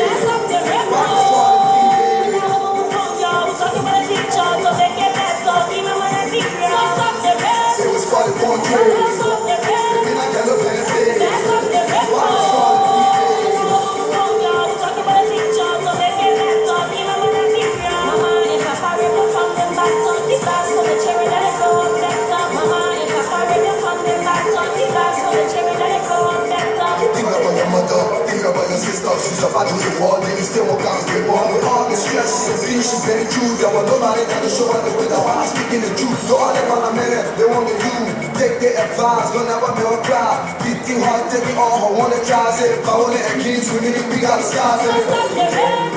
Don't stop the rain. Come on. You can't stop the rain. Talking about a teacher, so they get back. So you know what I mean? So stop the rain. Come on.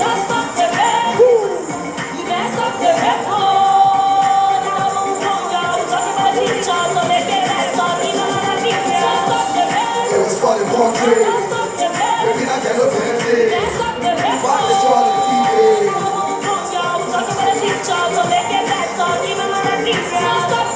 They was for the country. Baby, I get no benefit. Why they try to keep it?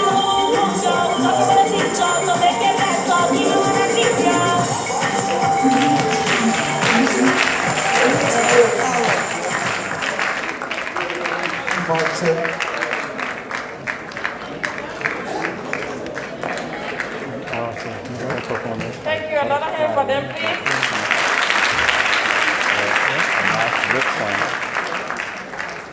As women of Liberia, we must stand up for ourselves. If we cannot do it, nobody else will do for us. And we can only get the desired support that we need if we hold together. If you hold one woman down, you hold all the women down. Let's gravitate with that tendency, okay? And because we are all unique in our own way, we come to the table with different talents and different strengths. And the moment you respect your fellow woman for that, together we can make it better. We should also know our rights and values. As a woman, when you stand for something, the people around you, especially our male counterparts, will understand that times have changed. No longer you say you stay home to cook. Because in the morning when you're getting ready, I too am getting ready and we're going together. So if God has blessed us to a certain extent, we will have somebody do the cooking. All right? So times have changed and we know our rights and the strategy is in our hands. We have to support each other. Having said that, we now move on to the 7th item on our program and we will take remarks. We will begin with the Honorable Rosanna Shack. She's the chairperson on the Senate Committee on Gender, the House of Representatives, and she's a member of the Women Legislative Caucus. Honorable Shack. Let's clap for her.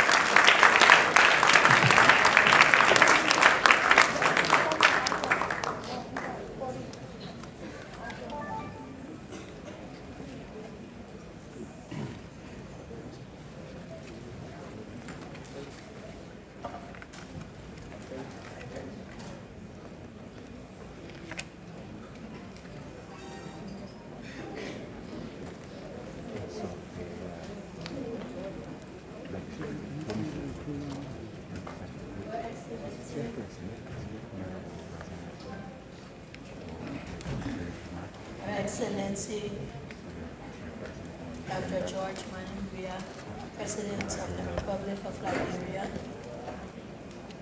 Her Excellency Chief Dr. Jewel Howard Taylor, Vice President of the Republic of Liberia, Her Excellency Madam Clark Monrovia, our dynamic First Lady, members of the legislature, the judiciary, the cabinet, the diplomatic corps, development partners in the United Nations in Liberia, civil society organizations, our security forces, members of the Fourth Estate, ladies and gentlemen. Happy International Women's Day to all of us women of Liberia.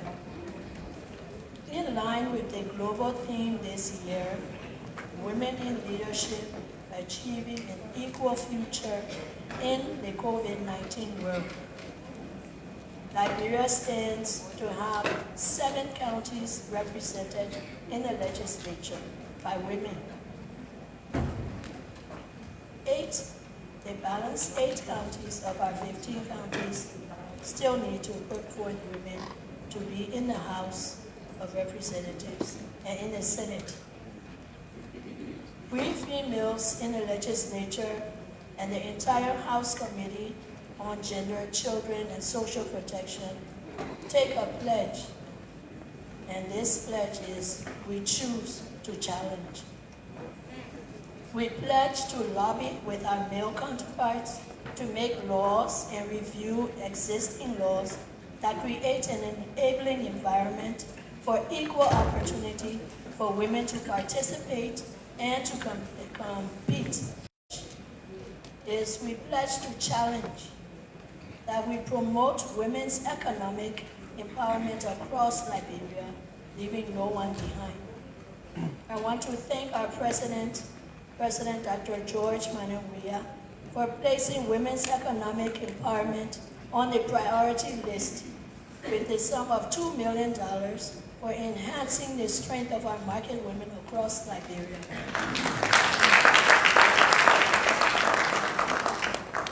COVID-19 affected all of us, and women bear the brunt of supporting the livelihood of our families and our communities.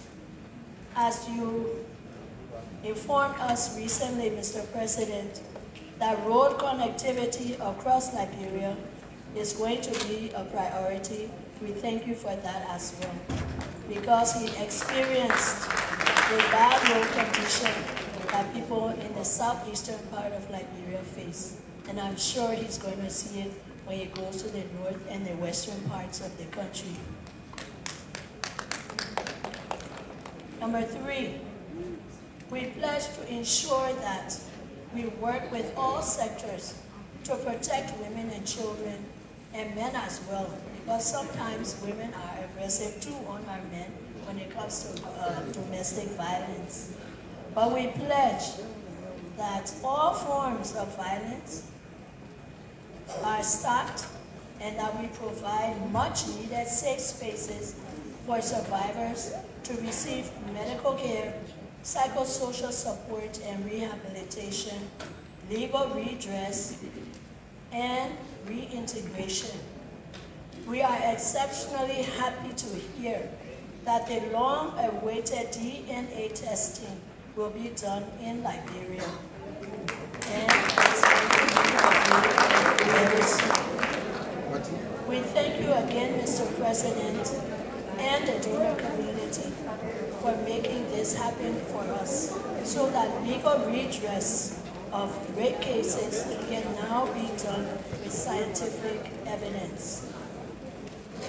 4, we want to also pledge to choose, and we choose the challenge to ensure that our people living with disability, the elderly, and other vulnerable groups are prioritized in our gender-responsive planning and budgeting, so that they too can benefit from the development agenda of the country. As an issue right now that's on our plates and very hot, we are talking about the youth who are using drugs and abusing substances. There's a bill on the floor, and we have a joint committee working on this right now. So how can we be able to address the drug addiction problem? It's going to be very expensive, but a stitch in time saves 9. Let's work together as one people to change the dismal picture we have now to a picture of Liberia rising from underdevelopment to a happy and progressive nation in the framework of the Pro-Poor Agenda for Progress and Development. In union strong, success is sure, and we will overall prevail.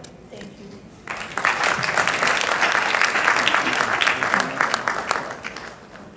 Thank you very much. Before I call the next person for remark, please note that you should maximize 1 minute for your remarks, because he has a busy schedule and he have another meeting to attend. So please make use of 1 minute. Next will be the RNGO, to be represented by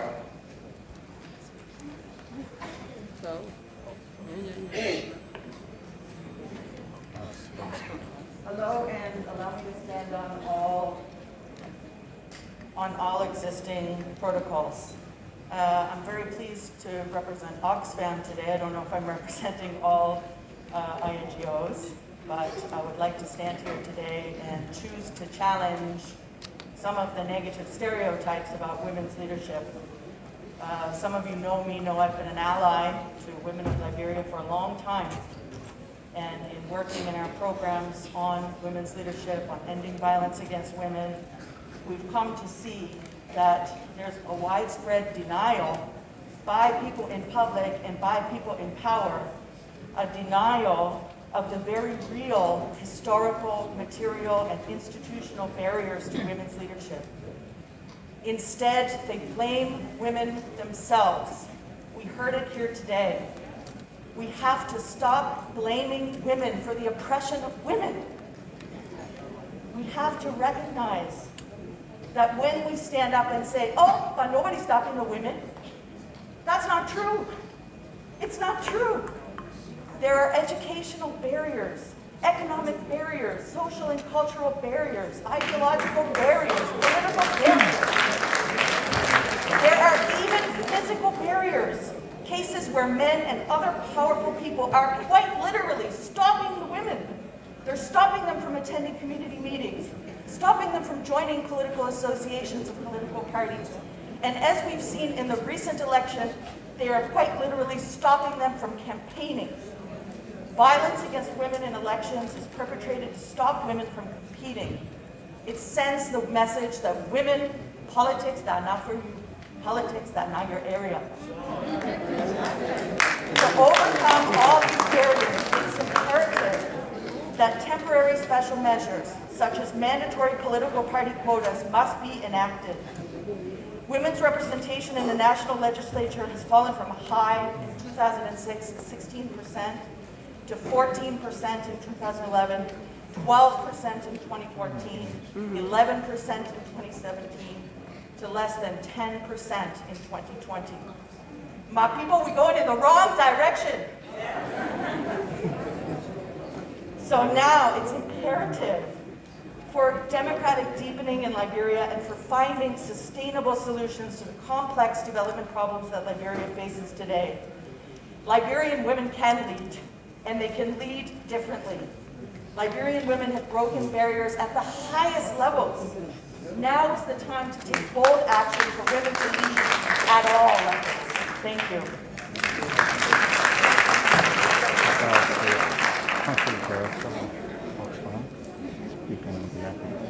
Thank you very much for that nice Liberian English, yeah?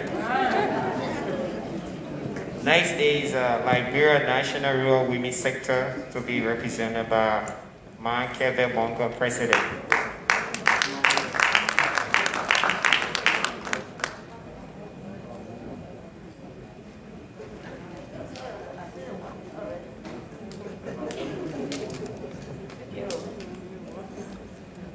Your Honor, my President, Mr. John Weah, and my first daughter, the President, and my other second daughter, the Vice President, I honor all of them. Should they invite my invite? And to all my women of Liberia today, I'm so glad to be here to stand upon these women here today. You know the talk about the platform, what they're talking about women leadership. Some of us are more that are working in Liberia for women, but we are not being counted as women say we load down each other. We can load down each other, sometimes it can be our own self. In the COVID-19, women being leadership, you have to be creative by yourself. You have to have vision for your own leadership. You don't just sit down and look at the people because you are the role model of the people. They are looking at you, everything you do, the women will follow you. So you have to be strong to do the right thing. When the COVID-19 came in Liberia, I don't just sit and run president in Liberia here. I said, well, what to go? My leadership, the women group, I have like 77,100 members in the whole 15 countries. I said, well, I have to know my correct number that I have. I don't know, but I'm able to contact you and women. I said, I want database in this country for my women. And they did it for me, that I have to know all my people. And in the leadership, I tell you what, this 2021, I'm making ID for the 15 countries to know my leadership that will be identified with anybody that wants to be. And for that, I started making a request for myself. And they said, COVID-19, when I have to grow when the marriage, I will need to eat. First, I said, let me get this on Eastern. When we start making the fun, I said, so when I be together with my bees, it have 30 points, I'm going to go 15, 15, or 5 from each other. First, I tell the media, I want on EABC here. I call the media, I said, I'm trying to get money. Let me send a message to my women in the 15 countries. I said, my people, all the years in the 15 countries, please let my women to go to racing to create awareness. Let them wash their hands. Let them go far away from one another. Even in a village, they know they take them, not going to the meeting, take the 15 or go first, and pay the other to another person 15 or go again. and the women went by it. The farm was successful in Grand Cru. They say COVID-19, 2020, I went there to see the farm where the women that they did it, and look at country again. I ought to put 150 women together to work. But then 150 women who get 10 acres of farm, I think the ambassador went there, they feed their CA with the UN women. And they saw the father women that are working, but they cannot go in group for COVID-19. And once I got to protect ourselves, when Ebola walking, we fight the Ebola walk, but washing our hands, there is many are telling the simple will fight the Ebola. We the room in the wash our hands. Even you get pocket, you must wash and why did I start making soap in Liberia in the office? I said maybe my women not get soap. You know me get task, I was going to task of but we start making our own mess up all those kinds of by my women and when they task of finish. You are telling so I'm making your water anyway. I made the question. So in the day you have to provide for yourself, you get many people. You have to do something. And the trouble, Mr. President, thank you very much for the money you gave my women. So you know these are true talking about. I say I've been born, I've been leadership. I don't see it. When somebody drink, we want to talk.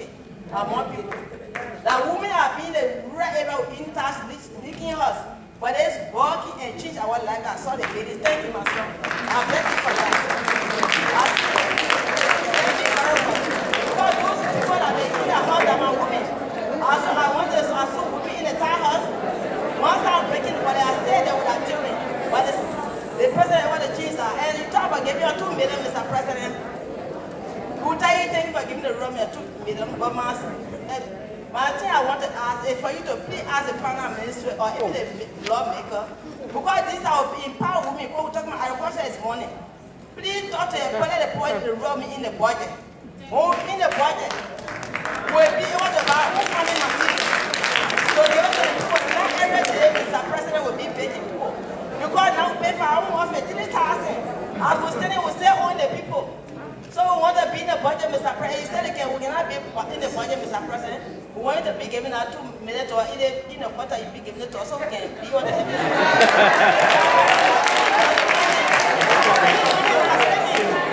We need money now, but we want to be like families here. And as well as one when I say in closer. But now I want to be here, Mr. President. I want to help us so we can support the agriculture for you right here. For your mother, then because we are your mother, that one will love you as well, we will love you. My minister, I salute you. Because you stand by all, you start writing out paper that we know, but you stand by all my daughter, I respect you. Thank you very much for your support for the road. Y'all, thank you very much.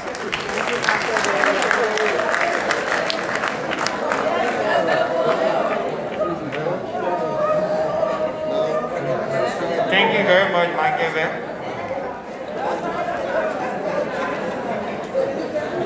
Next remark will be, hello, the program is still ongoing, please.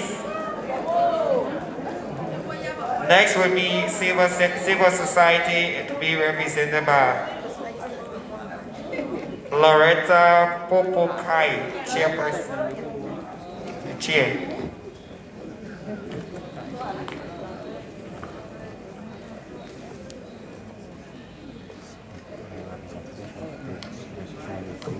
One minute, please. Let me respond to existing protocols and say all protocols. Last year, I served as the guest speaker for International Women's Day, and I can remember the theme. It was each for. And this year, we are here celebrating International Women's Day. Honor the theme, I choose to challenge. And now, I choose to challenge the barriers in women leadership.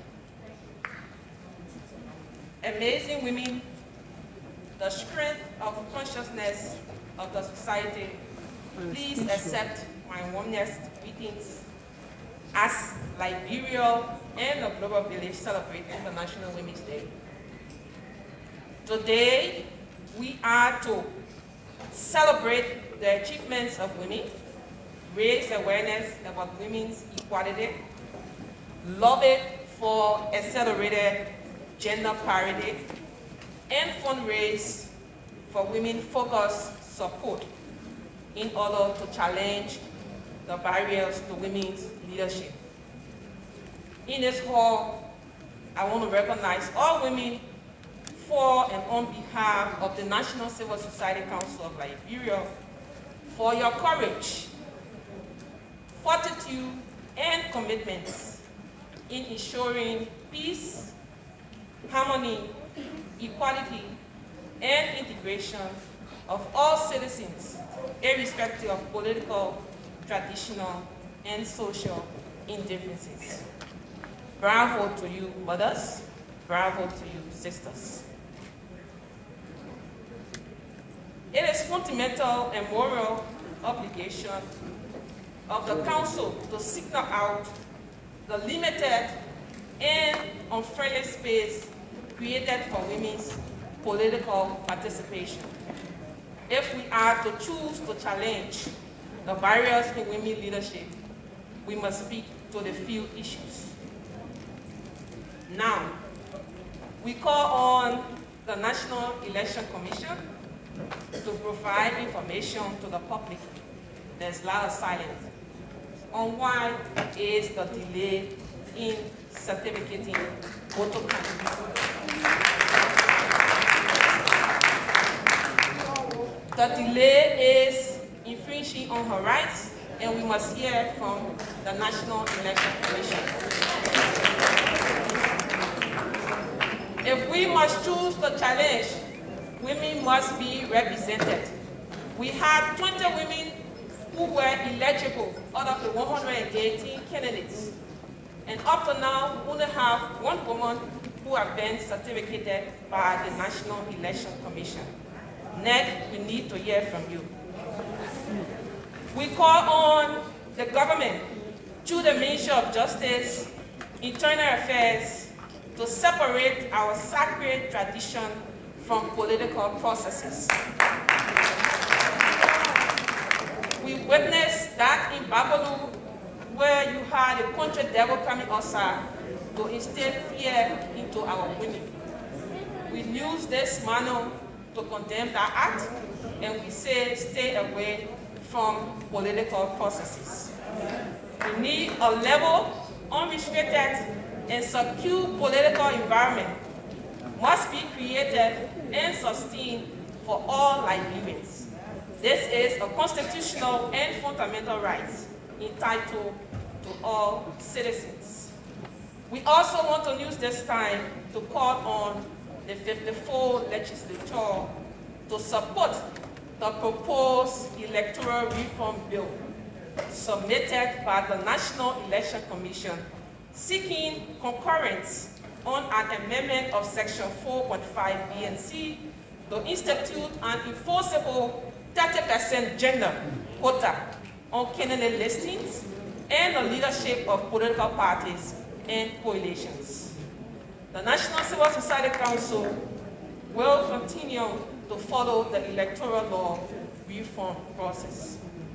We again recall the commitment made by His Excellency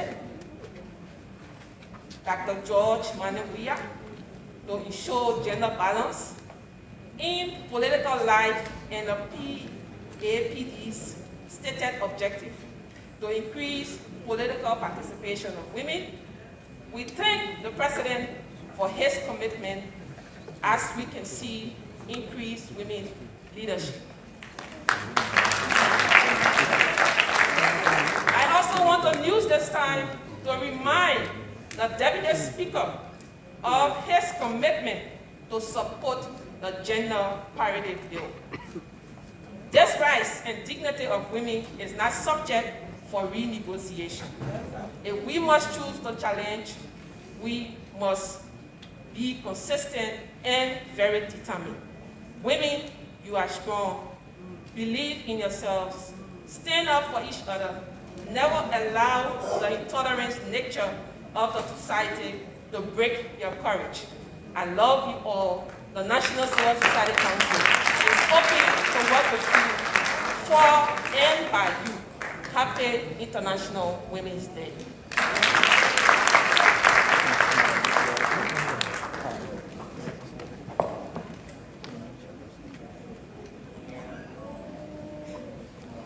Would like to run through something quickly, so I'll call my co-MC to handle that. But our back there just now, just imagine me going for cabinet meeting along with other ministers. Some of them will be in the hall.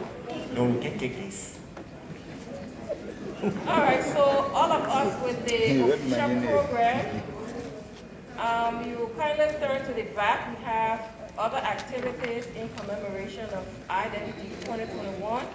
So we've already had the radio talk show, and currently we are here at the indoor program. Next will be the official launch of the ECOWAS 50 Million Women Speak platform, and this will be a virtual launch. It's to be hosted on Thursday, March 11 at 10 a.m. The Zoom meeting ID is here, but it will also be circulated via email. We will also have our Black Liberia Ultra Pro graduation program in Kakata. There will also be a training workshop on menstrual hygiene and sexual protection and awareness. We will have also high school students debate. And last but not the least, prison visits to be identified with inmates. Having said that, we now move on to still on remarks. We invite our international partners. Beginning, we call the One UN family to give us remarks. One UN.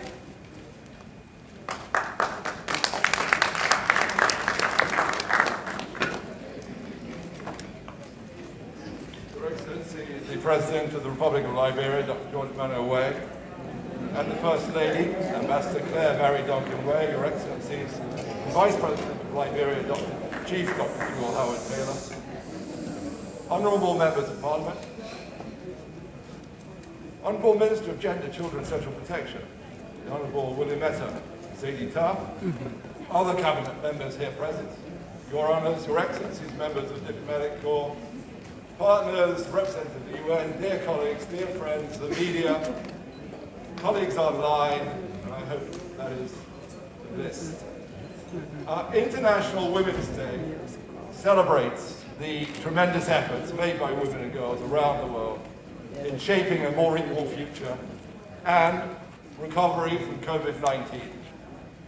The national theme for Liberia presents an opportunity that we have today to reflect on the progress we've made, on the call for change, where necessary, to break down the barriers and uphold the leadership of women, which has been discussed today so eloquently by so many partners. The pandemic has taught us that leadership diversity makes a difference. The involvement of women was instrumental to the success of Liberia in response to COVID-19 here. In Liberia, the fight against COVID-19 was led by Dr. Jara, Minister of Health, and Ms. Mary Bro, National Coordinator. The task force was led by women. And under their leadership, Liberia managed to control the virus and is one of the very few countries that has less, at the moment, than 50 deaths. Every death is a tragedy, but the number of deaths from the virus that broke out early last year in Liberia is far lower than elsewhere. We commend the government of Liberia for appointing female leaders to coordinate and lead the national response, but also for having a standalone pillar that focused on women, children and girls in the response mechanism. And this pillar was led by another female leader, the Minister of Gender, Children and Social Protection, Honourable Williametta Sadie Tarr. We applaud the President of Liberia for having confidence in female leadership and continuing to champion gender equality. Through these results, we can confidently conclude that when more women are in decision-making positions, more inclusive decisions are made, different voices are heard, and workable solutions are created.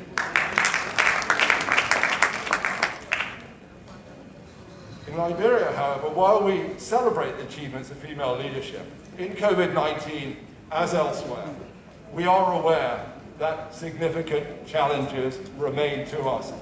Liberia ranks 151 out of 193 countries in female representation in Parliament. We've been discussing throughout different fora the 30% quota, which was a vote earlier on a number of occasions, for quite some time. But there is now an opportunity to move ahead and to make sure that women will be involved at the sufficient level in peace building, conflict resolution, and decisions which affect not only them, not only the communities, but everybody within Liberia. On violence against women, the need to eliminate violence against women and girls, yes, the government of Liberia has moved ahead. There are initiatives. They're supported by various members of the international community. Nonetheless, sexual violence remains widespread. 77% of women and girls have been victims of some form of sexual violence. Gender-based violence continues to occur at rates which are far too high, and we hope that various measures, such as the implementation of the 1325 Second National Action Plan, the endorsement, which was endorsed by Cabinet in November last year, or 2019, the passage of the Domestic Violence Act, and the new election laws in process will address some of the challenges encountered by women and girls. It's pretty simple.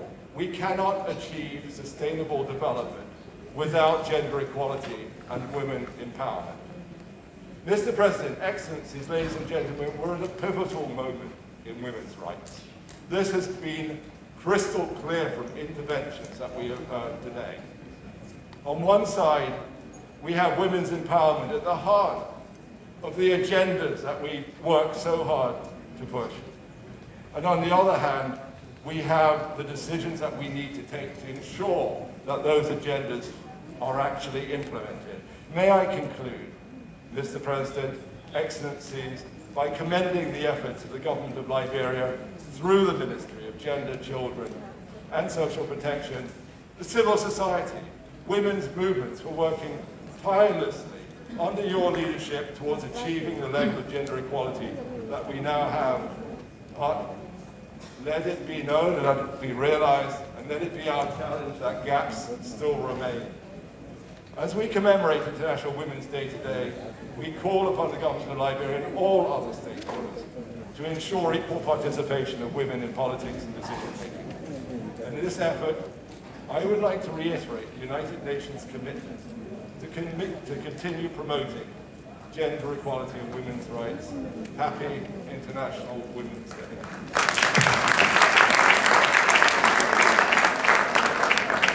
Thank you very much. Next is ECOWAS. Please observe time. 1 minute, please.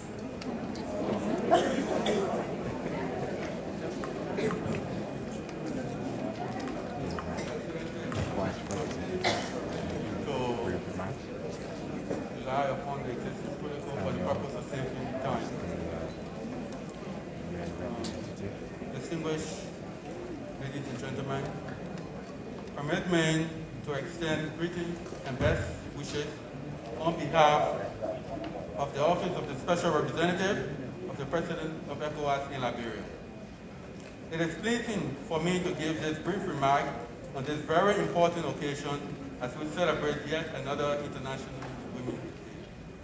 The occasion is important, timely, and relevant as it enables us to give honor to all women while reflecting on the works of exceptional women who have made indelible footprints in our sub-region, particularly in Liberia through their determination, resilience, and perseverance in sustaining the peace and stability of this country.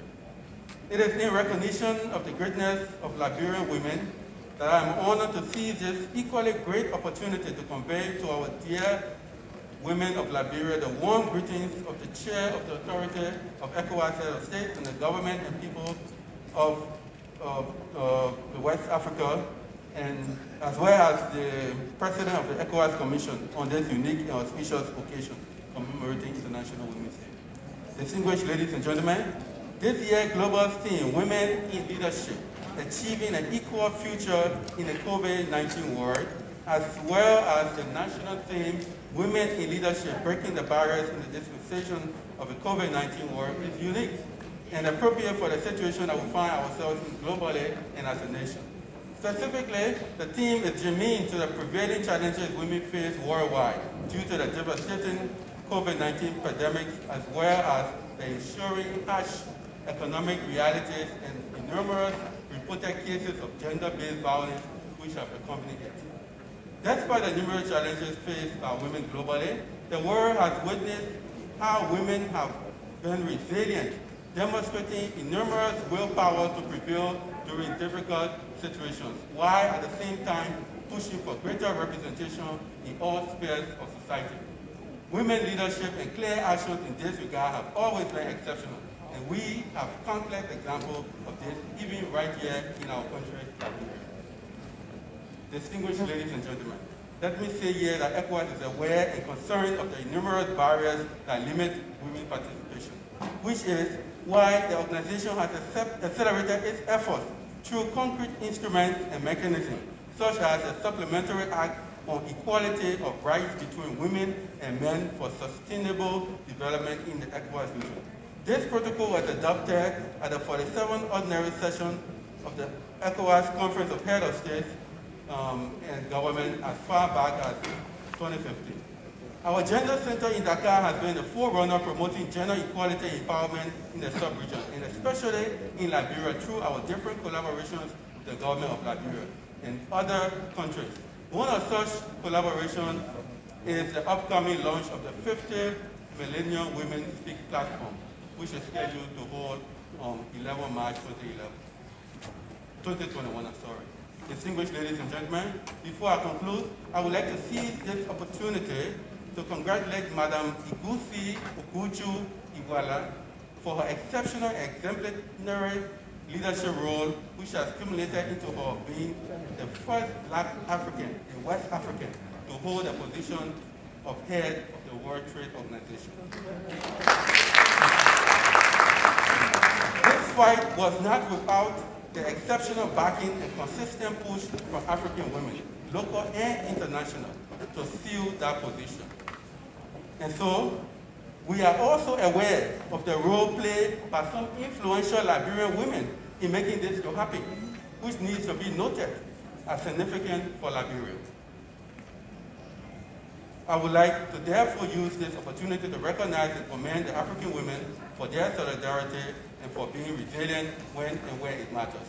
In closing, I would like for us all to take this time in this new dispensation to reflect on the road ahead, the significant role women can play in this dispensation, even right here in Liberia, and what it will mean for the world globally to understand that what is needed is for both men and women to combine their energy, accommodate each other fairly, and realize that there are unique potentials on both sides that can be used for the common good of all. On this note, I would like to wish all women within our sub-region and Liberia in particular, the world a happy International. Thank you very much. To be followed by World Bank.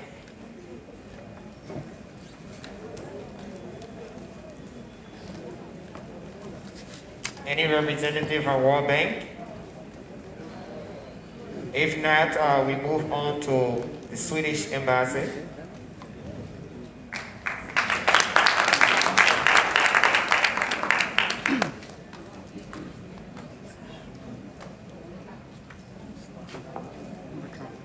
Your Excellency, Feminist-in-Chief, President George Monrovia, allow me to stay on the established protocol.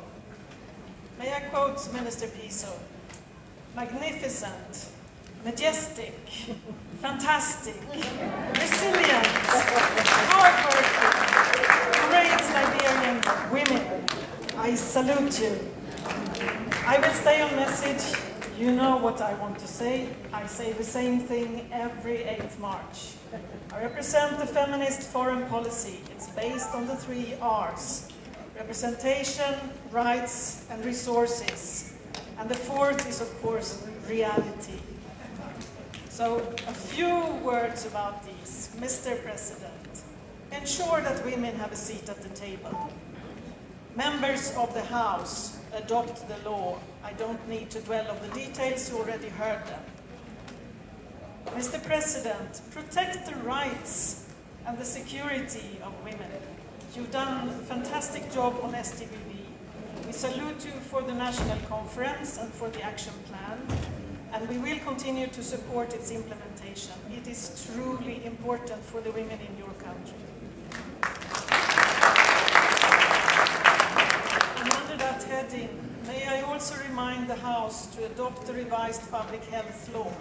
It is super important for the critical health needs for adolescents and young people, and you can, through working with family planning, prove that the single most important intervention that you can do in this country to reduce maternal mortality, which is too high, by almost 25%, is to adopt some of those proposals. Resources, Mr. President. Ensure women and girls have the ability to stand on their own 2 feet. Gender equality is not just a women's issue, it's a developmental issue, and it's strategic for your country. I know by calling yourself feminist in chief, and we recognize that, but there is much more to be done. It's a vast agenda. The passage of the Land Rights Act was really important. Continued work on women's economic empowerment that's going on in particular through women, through the rural women and through other actors is equally important. Mr. President, don't forget the young people, especially the young women. Don't discount them. Bring them in. They're not prepared to tolerate injustice, and we've seen that in their manifestations on the streets these last years. They represent the future, and with them and through them you can realize the implementation of the PAPD. I hope you heard me, Minister Weah. And finally, we're in this together. You men, you boys, you brothers, husbands, lovers, great guys, you are the allies in this. Change will not happen unless you engage. Women cannot change this agenda alone, and it's for the good of both men and women. We're in this together, and the time to act is now. Thank you, and I wish you a fantastic Thank you. Next is the Irish Embassy.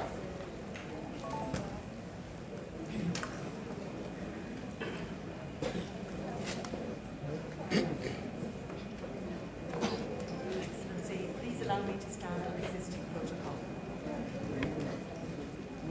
Very happy International Women's Day to everybody here, and it's a great pleasure to join you here in celebrating this momentous occasion. Gender equality and the empowerment of women and girls is a key priority for Ireland's foreign policy. It's one of the fundamental aspects of achieving our overarching foreign policy goal of a more equal, peaceful and sustainable world, and gender equality and equal rights for women and girls is central to that. We recognise that gender equality is both a fundamental human right and a necessary condition for sustainable global development and to ensure that no one is left behind. Our approach is informed by our own national journey and the political and social transformation relating to gender equality that has occurred and continues to take place in Ireland. At the UN Security Council, Ireland will maintain a strong focus on gender equality, including today hosting a meeting on women, peace and security under the theme Call to Lead by Example, ensuring the full, equal and meaningful participation of women in UN-led peace processes.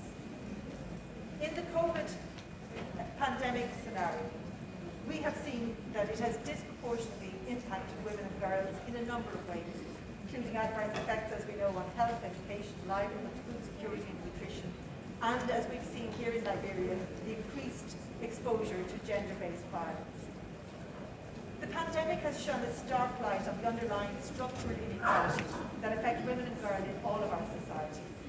And here in Liberia, Ireland's 5-year strategy recognises the importance of the role of women in peace and security, And we have a strong focus on tackling the issues of prevention and response to sexual and gender-based violence, and on the increased participation of women in inclusive democratic processes at local and national level.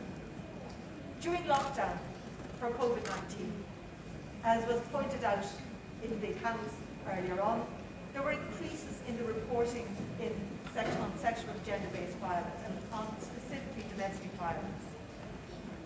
In August, there were street demonstrations leading to the national conference that we've spoken of, the declaration of rape as a national emergency, and a 2-year roadmap to tackle sexual and gender-based violence.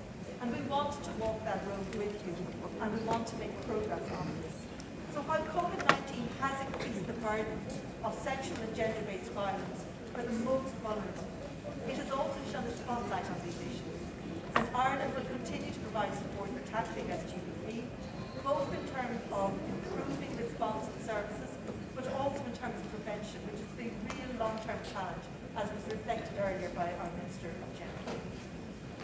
Ireland is also supporting women's increased participation in democratic processes and looks forward to close cooperation with the government of Liberia.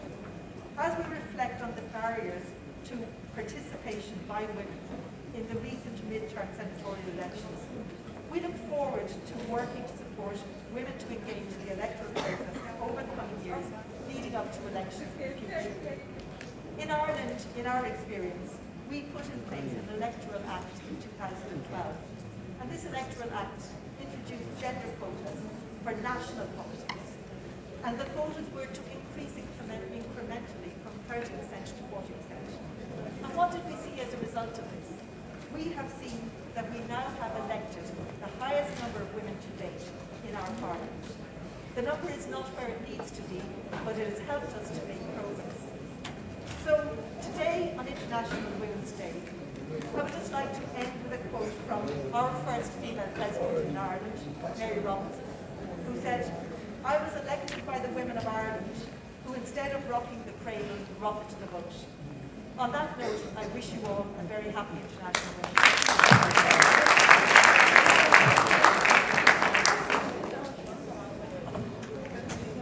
At this point in time, we'd like to invite a representation from the European Union.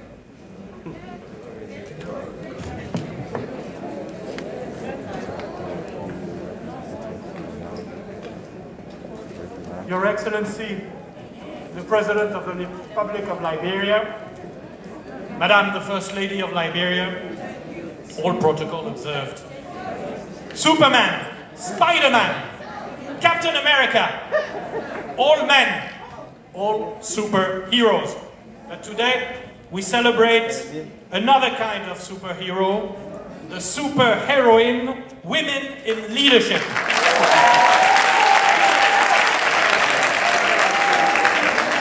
Yes, women in leadership must be superheroines, because they must have superpowers to overcome the challenges and the obstacles and the villains that the immense majority of them have faced before attaining positions of leadership. And leadership comes everywhere. Leadership at home, to have a say on family matters, on financial issues, on the decisions that pave the way and the life of a family. Decisions that most often men, husbands, partners take alone. Leadership in the community, to express and to promote and to defend the specific interests that women have in the management of common affairs, be it at the level of the village, the town, or any organization of society.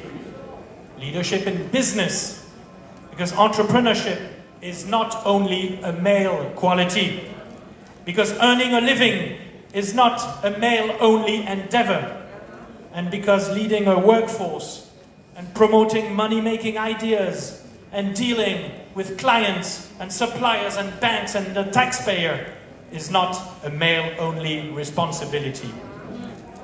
Leadership in politics, where the challenges and the obstacles are probably the toughest, and where male domination is probably the hardest to change, as we see here in Liberia, with the issues of gender quotas in parliament, and we have seen all over the world with, on a global scale, only 22 women in ministerial and parliamentary positions for every 100 men.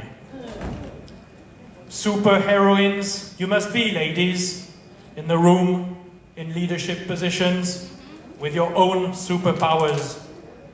The power to go through education as little girls and women, and to nurture and express the human qualities and skills that make leadership. The power to say no to abuse and to reject demands for private favors that so many women face on their path. The power to survive when the abuse has happened. The power to combine work and family and everyday life and relationship and sleep, and to still find the time for yourself in weeks that only have 7 days and days that only have 24 hours. The power to navigate with confidence and purpose and vision in a world that has been for too long organized by men, with men, and for men. Superheroines you are indeed, and we salute you today here in Liberia and all over the world. I thank you.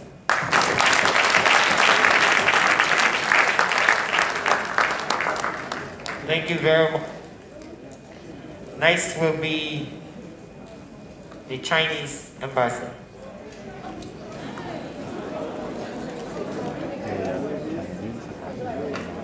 Your Excellency President of Weah, Your Excellency Vice President of Philip, Your Excellency First Lady Weah, all protocols observed. Happy International Women's Day. Achieving gender equality and empowerment of all women and girls is a global agenda and an important part of the United Nations Sustainable Development Goal. Governments of all countries should take effective measures to eliminate all forms of discrimination against women, protect women's human rights, and achieve the all-round development of women. At present, while COVID-19 continues to ravage the world, women are facing greater challenges. The international community should take active actions to prevent women's economic progress achieved over the past few decades from being lost. Ladies and gentlemen, China has a female population of 685 million. And they account for 1/5 of the world's female population. Equality between men and women is China's basic national policy. China has established a comprehensive legal system that includes more than 100 laws and regulations to protect women's rights and interests. Women account for more than 40% of all employees in our society. And China is also listed by the World Health Organization as one of the 10 countries with high performance in maternal and child health. On October 1st, 2020, President Xi Jinping delivered a speech via video link at the UN General Assembly's high-level meeting to commemorate the 25th anniversary of the World Conference on Women held in Beijing, and put forward 4 propositions, namely to help women get rid of the impact of the COVID pandemic, to implement gender equality, to promote women to be at the forefront of the times, and to strengthen global cooperation in women's causes. China also proposes to hold another global women's summit in 2025 to contribute to the development of women's undertaking in the post-pandemic era. Ladies and gentlemen, we laud all the achievements scored by Liberia under the strong leadership of President Weah. Congratulations. And China is ready to continue to work with all countries, including Liberia, to actively implement the Beijing Declaration and the program of action and strengthen international cooperation in the development of global women's causes. Thank you. Thank you very much. And finally, for remarks, the American ambassador.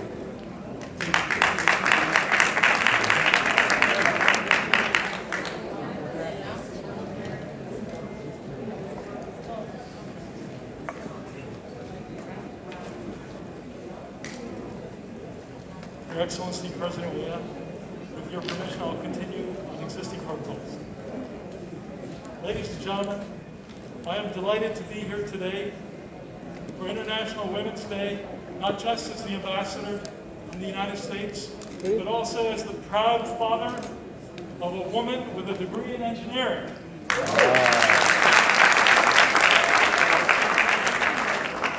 And there is perhaps no greater impediment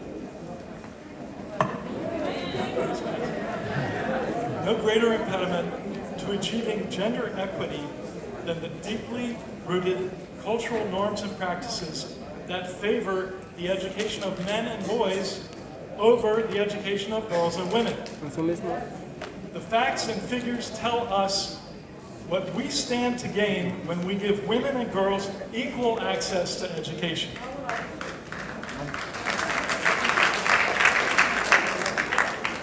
A child born to a literate mother is 50% more likely to reach his or her 5th birthday.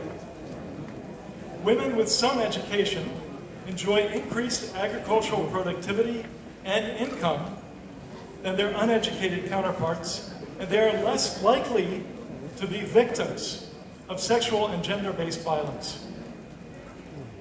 The conclusion to be drawn here is obvious. Education is a powerful game changer for women and girls. It is an indispensable tool for their social, economic, and political empowerment. It is key to ending the scourge of intergenerational poverty. This is why the United States Development Assistance to Liberia attaches special importance to educating women and girls. Our current emphasis is on increasing access to education for out-of-school children and adolescent girls between the ages of 8 and 15, providing them safe learning environments where they can acquire basic literacy and numeracy skills, and ultimately transition to formal schooling. Mr. President, distinguished ladies and gentlemen, the world has come a long way since the first International Women's Day was celebrated exactly 120 years ago today. Over those 120 years, the annual celebration of this day has served to remind us of certain undeniable truths. Respect for women's rights should not and does not come at the expense of men's rights. Everyone, including men and boys, have a role to play in the fight for gender equity. And achieving gender balance means more than simply expressing ideas about equal treatment of people under the law. It is also about how communities and societies and countries can prosper and benefit by fully tapping the energy, the talents, and the abilities of all their people, women, girls, boys, and men.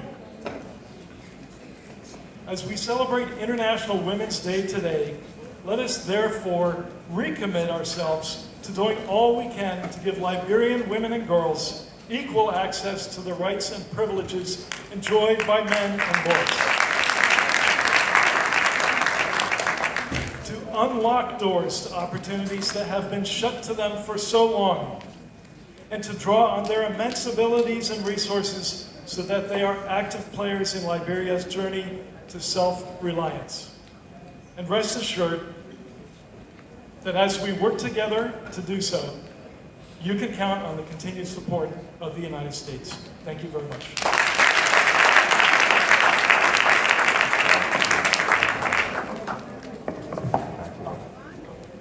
Thank you very much. Next is a presentation by the Office of the First Lady, Republic of Liberia.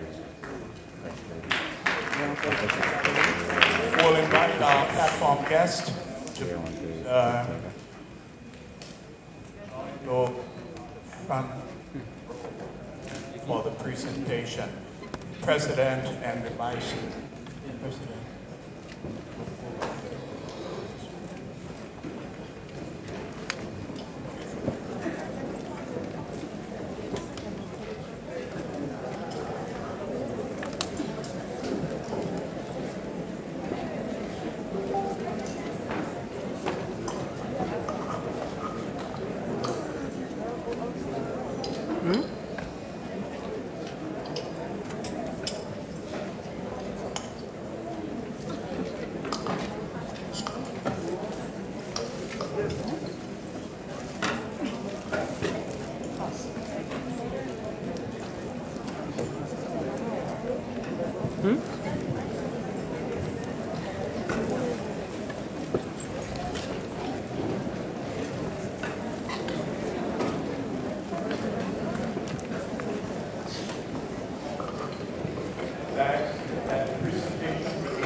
Please lower the light, please. Control. And I think it has been some of the whiteboard activities in the office.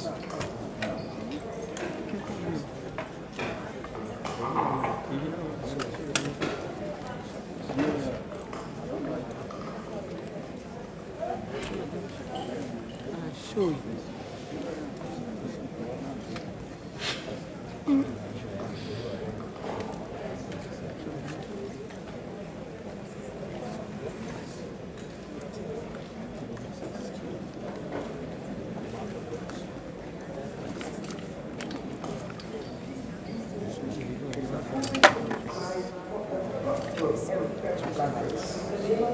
This is Front Page Africa live at the Ministerial Complex in Congo Town, Monrovia, where we continue to bring you live coverage of the observance of the International Women's Day by the government of Liberia, led by President George Weah.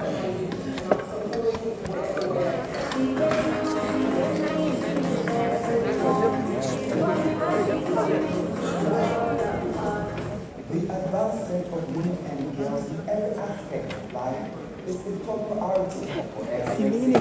Basketball was the first lady of the Republic of Liberia, and the She's Flagship program endeavors to realize various needs in advocacy and the best and prosperous Liberia. Since its official launch in June 2019,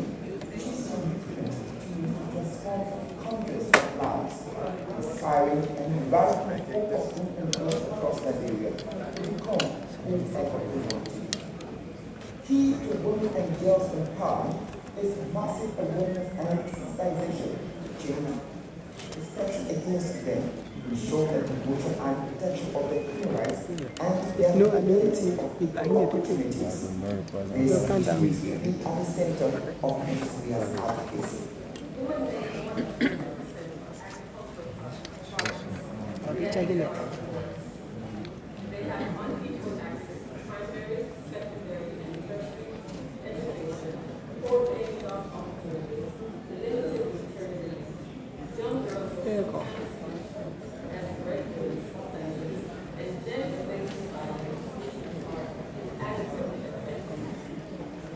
Whether locally or internationally, the First Lady never backs someone, calling for an end to all forms of sexual gender-based violence, including rape.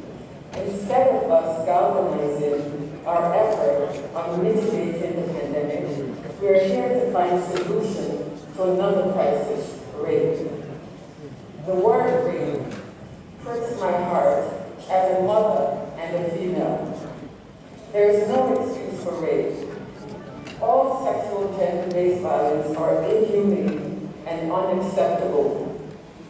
urge all of us here to double our efforts for the issues that confront women and girls, those seemingly monumental, yet can be tackled with great success when we blend our voices together in one accord.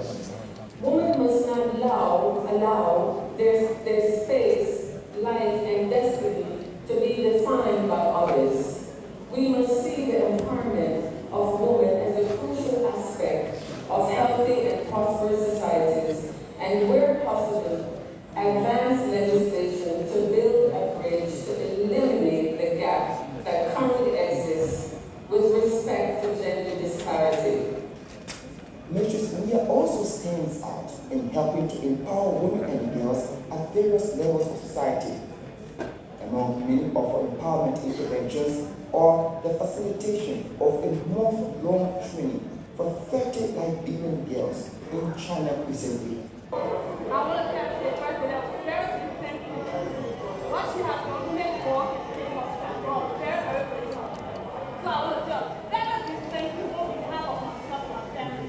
The essence is to enable them use their hands with the technical skills acquired to make their lives better.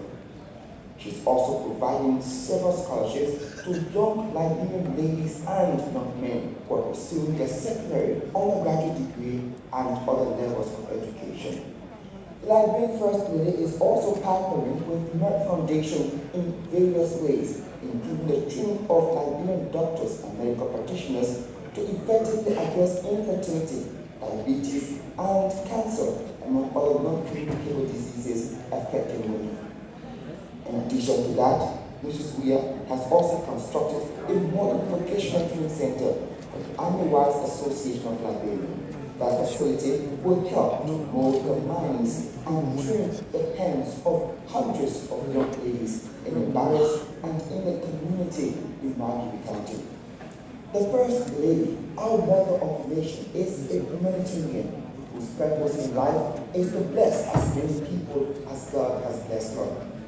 This mentality and her love for Liberians drive her passion to impact the lives of the underprivileged. She cares for the orphans by providing adequate food and other supplies and also improving their environment. She also provides monthly feeding to the elderly and to the disabled. Over 100,000 packages of rice, oil, beans, milk, sugar, and milk others have already been handed out to our elderly people and disabled persons. Mistress Weah has also constructed homes for several extremely poor people. During the height of the COVID-19 epidemic in our country, the First Lady stood with the government of Liberia in reaching out to our people with assorted food, sanitary materials, and other medical supplies, as well as providing awareness messages and protective gears.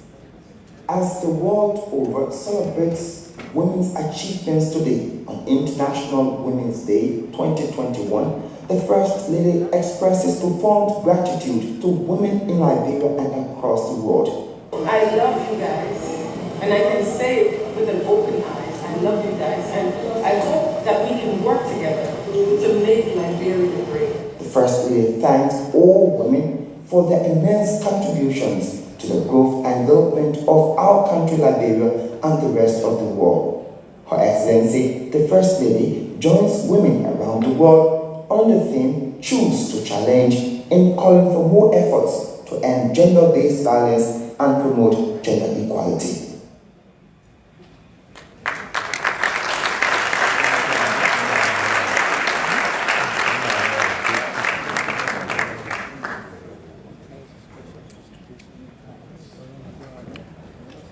That was a special presentation by the Office of the First Lady on some of our numerous programs and interventions in Liberia.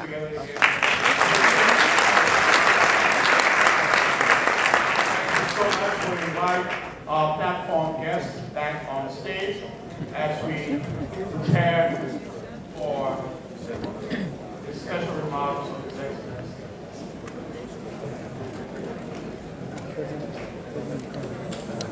Shortly is a special remarks from the President of Liberia, Dr. George Weah.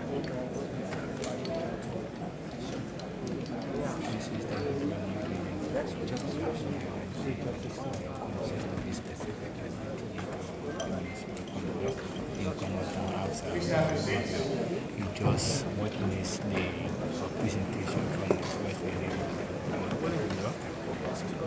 Madam Weah, and shortly the President of the Republic of Liberia, His Excellency Dr. Madam First Lady, Madam Vice President, the Honorable Chair on Executive, the Honorable Chair on Gender, and members of the 54th Legislature, Mr. Dean and members of the Cabinet, the Doyen, and members of the Diplomatic and Consular Corps, representatives of international organizations present, other government officials, the civil society organizations, traditional leaders, student groups, women of Liberia, our distinguished invited guests, members of the Fourth Estate, ladies and gentlemen. It is my pleasure to introduce and invite for special remarks our feminist-in-chief and President of Liberia, Dr. George Weah. Ladies and gentlemen, our President.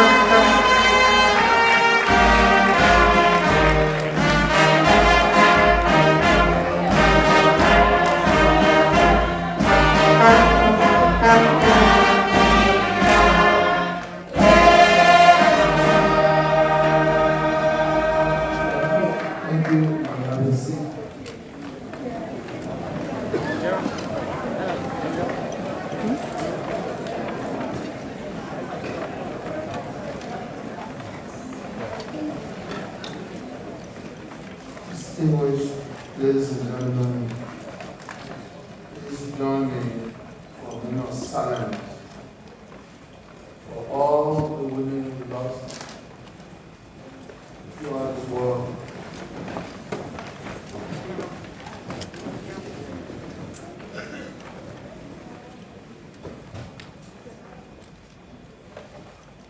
Thank you. May their soul rest in perfect peace.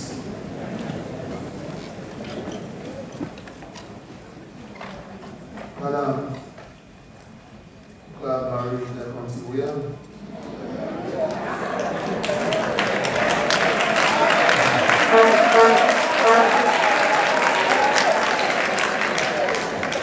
First Lady of the Republic of Liberia, Madam Weah, Vice President of the Republic of Liberia, members of the 54th Legislature here present, the Dean and members of the Cabinet, the Doyen and members of the Diplomatic Corps, other officials of government here present, our international partners, the United Nations Resident Coordinator, members of the Fourth Estate, distinguished ladies and gentlemen. Let me borrow from Piso. He said in a quote, he said, women are brave, intelligent, adorable, fantastic, spiritual, majestic.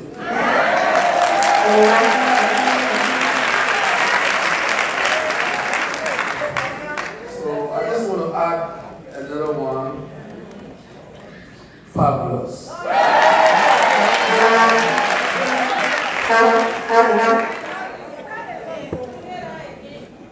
Fabulous. I'm pleased and honored to be here today to join the rest of the world in in the observations of International Women's Day 2021, which I am informed has been organized in Liberia under the auspices of the Ministry of Gender, Children and Social Protection, and in collaboration with the Office of the First Lady of Liberia, Ambassador Weah, as well as our international partners and the women of Liberia. As we are aware, International Women's Day is an annual event held on March 8 to celebrate women's accomplishments, recognize the rights and power of women, and give them the prominence they deserve across nations.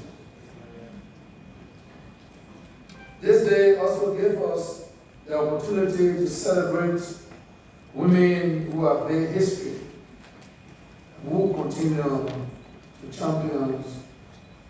be the champions of change and inspiration for future generations.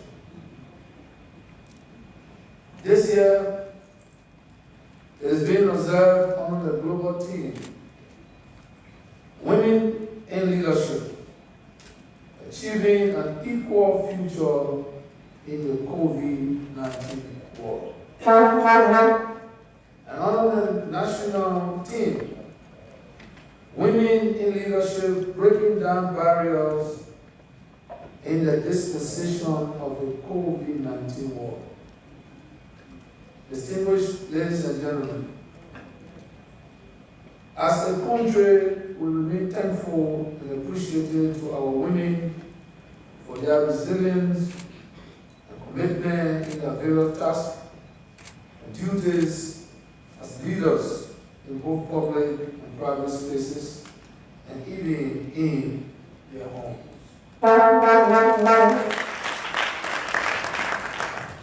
As a government, we acknowledge that women continue to need empowerment, and that we have a responsibility to institute and implement all measures and policies that will promote such empowerment, and at the same time ensure the safety of our women, girls, and children who are mostly marginalized.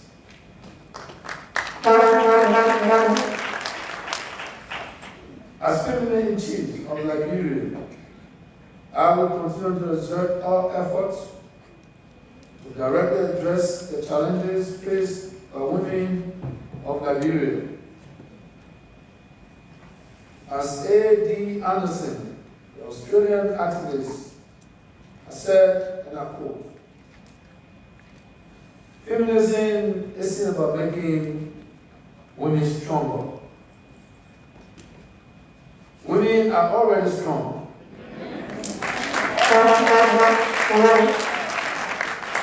It is about changing the way the world perceives that strength."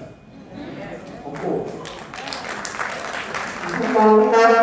Distinguished ladies and gentlemen, in a time of pandemic in any given society, women and children who are more vulnerable tend to face multiple crises, and Liberia is no exception. In the wake of the COVID-19 pandemic, women and girls in Liberia experience unprecedented increase in violence, ranging from sexual violence, domestic violence, and other harmful practices.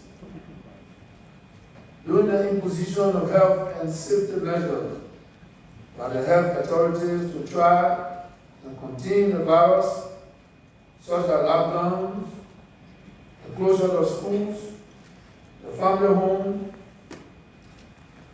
which we assume should be safe, was no longer a safe place for women and children, as they were locked down with their perpetrators. It became an epidemic within the pandemic.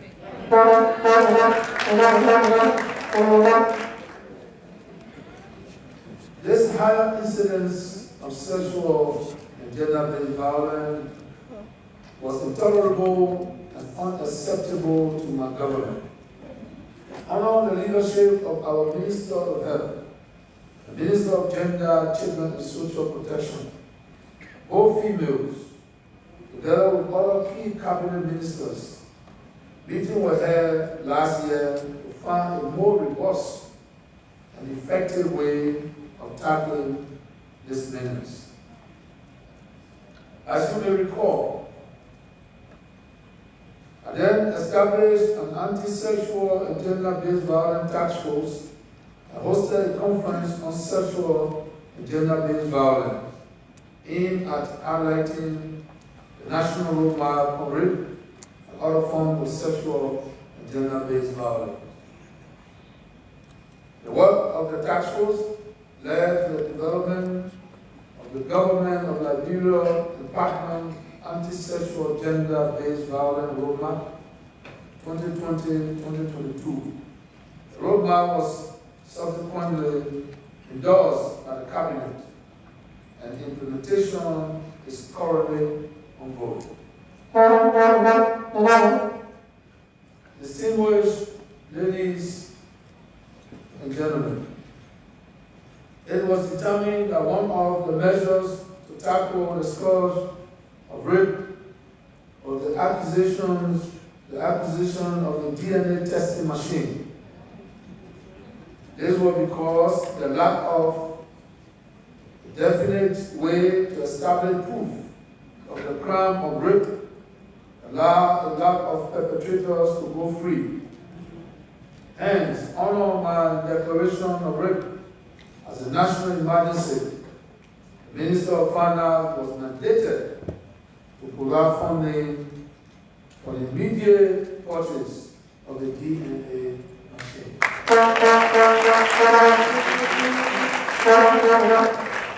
Today, I am happy to announce that the DNA testing machine is now in Liberia.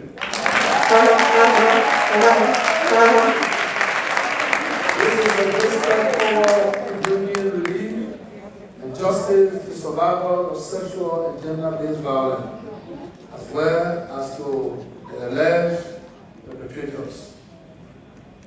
For many years, criminals' investigation in Liberia on sexual and gender-based violence have relied solely on victims' complaints, medical examinations, leaving cases to be determined and adjudicated based on circumstantial evidence today. However, we begin our journey to revolutionize rape investigation. This technology will have a positive impact on the way rape cases are investigated in Liberia. In the meantime, I want to encourage our medical practitioners to handle this equipment with care in order to provide intended and requisite services to the people of Liberia, particularly to our women, girls, and children. Distinguished ladies and gentlemen, our government would like to express our gratitude to all of our NGOs and international partners for the support they have provided in assisting us with the promotion of women's rights and empowerment and the protection of our vulnerable women, girls, and children. We believe that all women are equally important and deserve equal opportunities. Without women, the world would never be what it is today. Continue to be united and strong. As former British Prime Minister Margaret Thatcher once said in our quote, if you want something said, ask a man. If you want something done, ask a woman.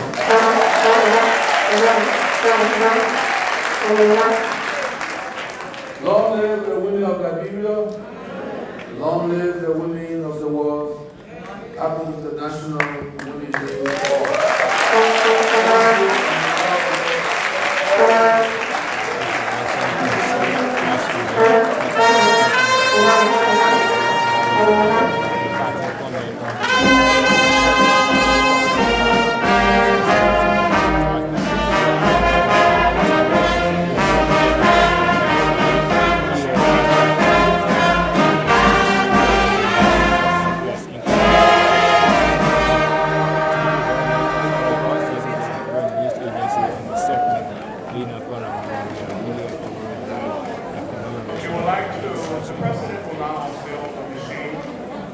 Dr. Dalla and the Minister of Gender to join His Excellency for this meeting. So right there is the DNA machine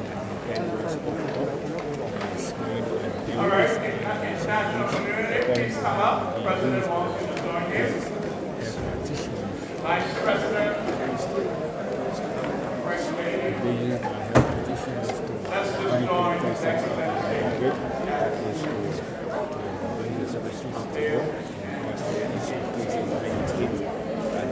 Okay, just come up on stage. Join His Excellency the President.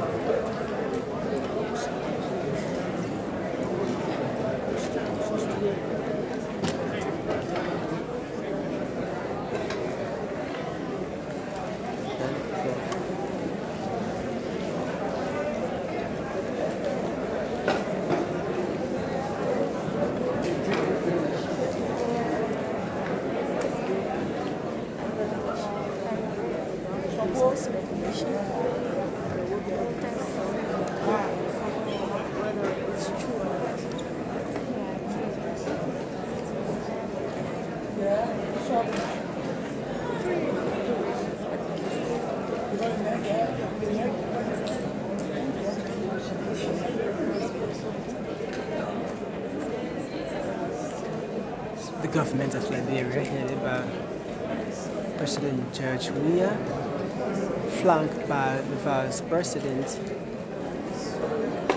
members of the legislature, the cabinet, and the diplomatic corps. Let's put our hands together. Officially dedicated the DNA machine.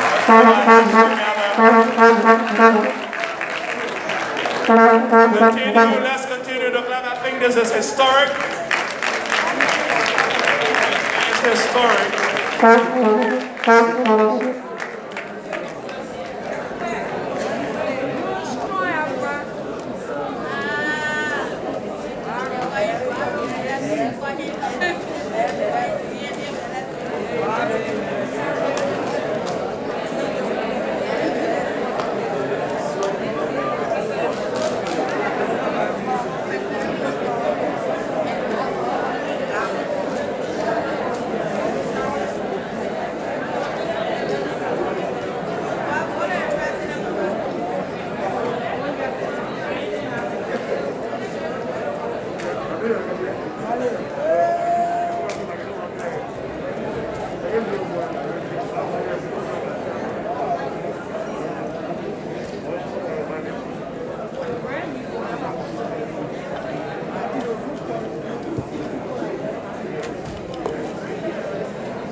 I was just told that when Dr. Jala opens it at JFK, it will be also displayed for the press to take photographs.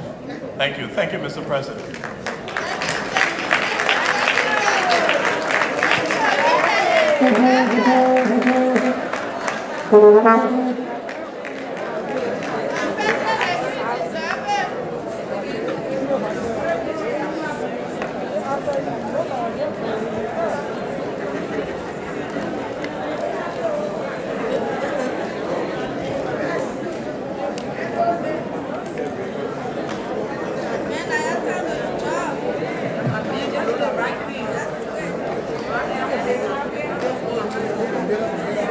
Next on our agenda, we have special performance, and it will be done by Leo Bright, aka Native. Put your hands together for Native!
First, let me take the time to recognize the presence for the energy out here on the stage, and also to the beautiful women that are singing out here. Sheila, wow! Anything else, say that? They better go now. I'm going to my home. Where I won't force it.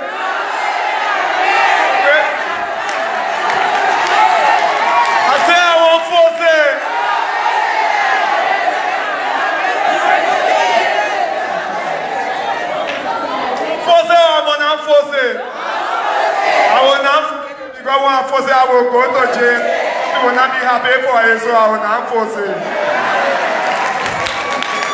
Come here.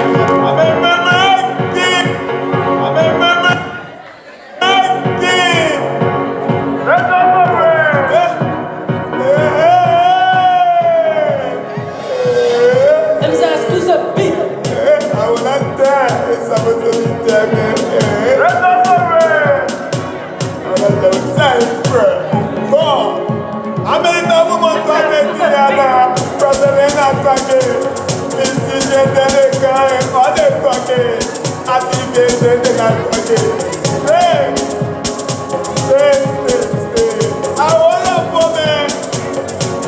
I beg you, brother, don't do it.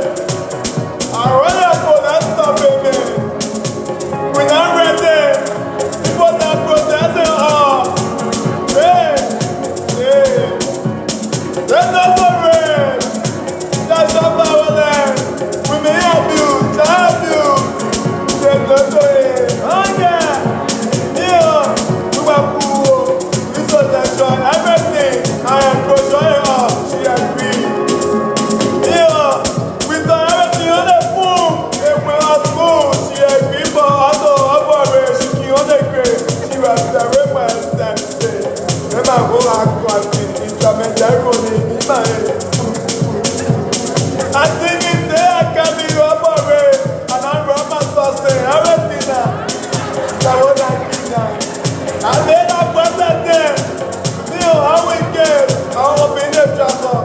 say, what do you mean? Stop it, stop. I can't ever date. I may have done a second again. She thought I think I'm not again.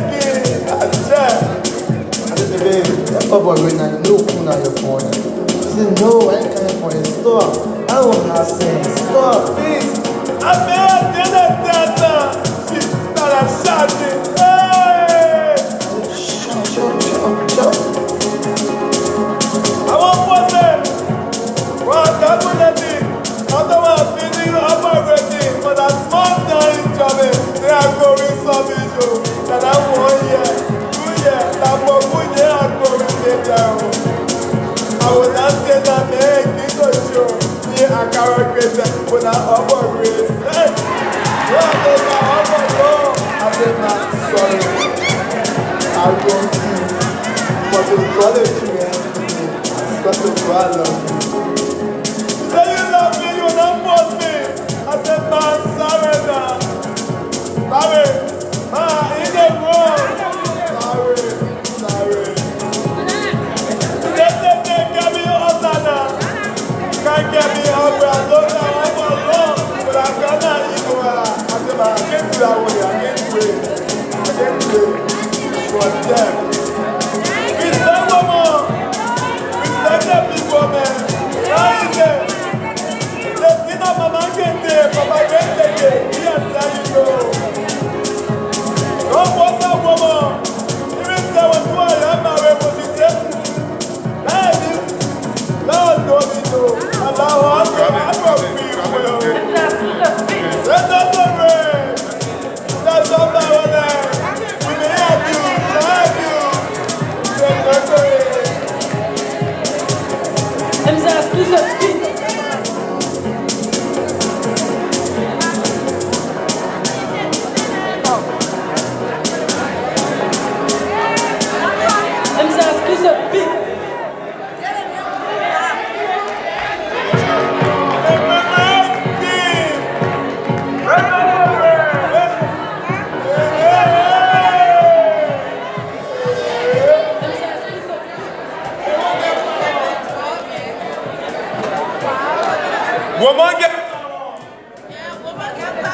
Woman get power. Woman who's a tanto me. Woman get power. Woman that is made from our race, the people get power. I said woman get power. Woman get power. Let's get Weah, she was made from Michigan. We have me.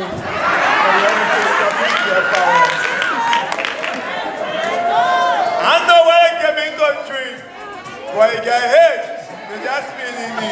When I get high, John got shot, I will still know my way to go home. You want to leave a boyfriend, you catch you with girlfriend. You get plenty of million to leave home, man.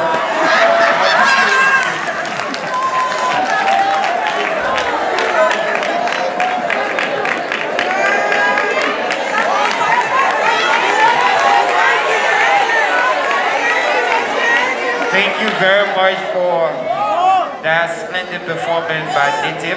Clap for him one more time.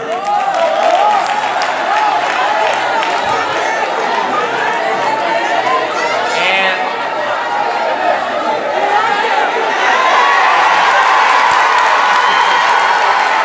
Baby, what you taking? Baby, what you taking? Okay, get my baby bottle water, that ain't true. My bottle water, I want my people to stay. Oh, baby. I know you don't need it, you don't know how to it. When you say enter, you might have an exclusive. Now, that's sweet and short, no. So I enjoy my life, because anytime I can go. If you and leave me, let me do me. I enjoy myself. When I move, when I do myself. People were dancing, but I choose to say yourself because I went there for something. Then I saw the finger work, I won't go and see. I said, let me try my luck and see. Maybe she agreed. Then I go out for me to see someone who I met. So I thought to myself, be on me. Be on me, eagle. So I walk out the door, I say, finger, hello, how you doing? Faut utiliser Chita, c'est pas ta gueule. Tu as wow. Thank you. Baby, don't thank me. You deserve it. Oh, winner, you deserve it. Baby, you want some more? Go back. So we start to talk. Come on, you're going deep and deeper. Put in to Ichi. Be that name. It's in her brain. Anything else, Donna? Baby, not go now. We're going to my house. We're banana. She agreed for waiting now, we read now for the corporate. She's not going to when she talk in French, I thought I would have you. When I go back there again, she thought I sick and I hear again. I won't force it. I won't force it. But when I force it, man, that red. And red that crowd will go to jail. So I play my queen, I choose to leave it. When I roll. I wake up to PV. When I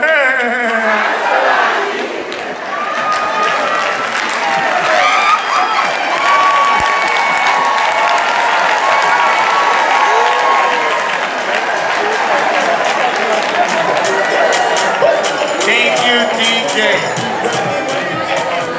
Thanks to Nathan for that radio performance. Hello. Weeby, oh, Weeby. Weeby, oh, Weeby. Yeah, guess what? In North, there will be a riot. In the rest of the march, it will not be easy. Say, wetin happy. Say, wetin bring the North. That is DNA machine. Hello. Want to know how we are journey again? Hello. Balata na le representative na o video fue palo la le minister. Abi na to lo go do my son where na my. You clap for the president. Mr. President, thank you, but I'm someone not you coming for you who and who may have you. Now someone not. Hello. Thank you, boy. Oh, manage eh? Even talking so color, oh, tears there, but I thought I hear you. I can't be very here. Hey, you hear better than that? Please, I want to ask one question. We talk about gender-based equality. Why? You're blowing bands and they answer no women among you. Women can blow band too. When they are woman. But advocate for more women in brain blowing. Right now, because of time, we go straight for vote of thanks, and this is going to be done by Honorable Minister Howard Johnson. Honorable Alice Johnson Howard.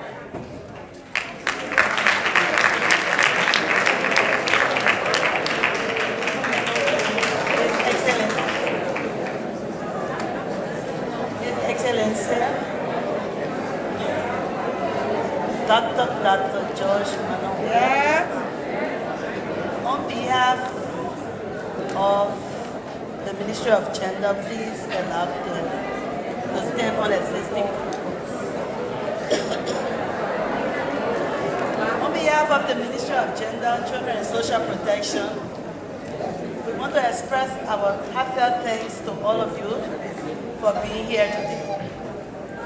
We say a special thanks to our feminist-in-chief, His Excellency George Monrovia, President of the Republic of Liberia, and the First Lady for the sincere and appreciative gift they have given us today.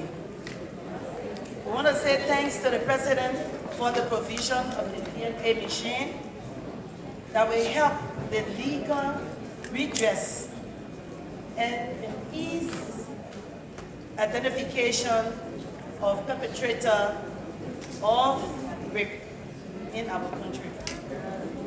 And also for the empowerment process or project that he has embarked on. So the government officials and officers today here and staff, we say thank you for supporting us in this fight to be here at this program today. We say thank you to our diplomatic corps and all of our visitors, our UN partners, our NGOs, the women groups, the food estate, and most especially our panelists that came up and said so much food for thought for all of us to do. We say thank you. To the women grouping and organizations that have worked hard in Liberia, especially on cases of sexual gender-based violence issues in Liberia, we say thank you. Thanks to our UN partner, the one UN partner, and the EU, especially for the program that came into Liberia, that they have gone to 5 counties. We talk about rape. Most of the places the EU Spotlight Initiative, the 5 counties the EU Spotlight Initiative is operating now, we have improved in those areas. We say thank you. I want to also say thank you to all of us who have left our busy schedule today to be here, to come and make this day a success. I want to say thank you and God bless all of us. Happy International Women's Day.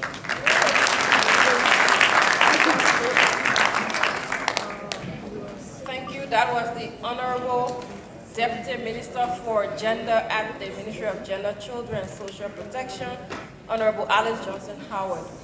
We now move to the next item, is benediction, and it will be done by Imam Ibrahim Kamara.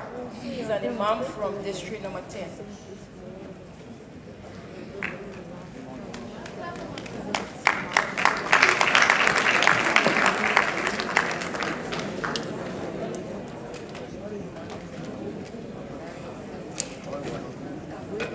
Thank you. God is great. All the time, God is great. Before a lot have been said, a lot have been heard. But what I underscore most importantly is love for each other, respect for each other, and respect for authority. And the Quran verse, chapter 23:10, says, for those who hear the word or the advice and follow the best thereof, such are those on whom God guides, such are those who have the understanding of the word of God. Can we please stand for the word of prayer?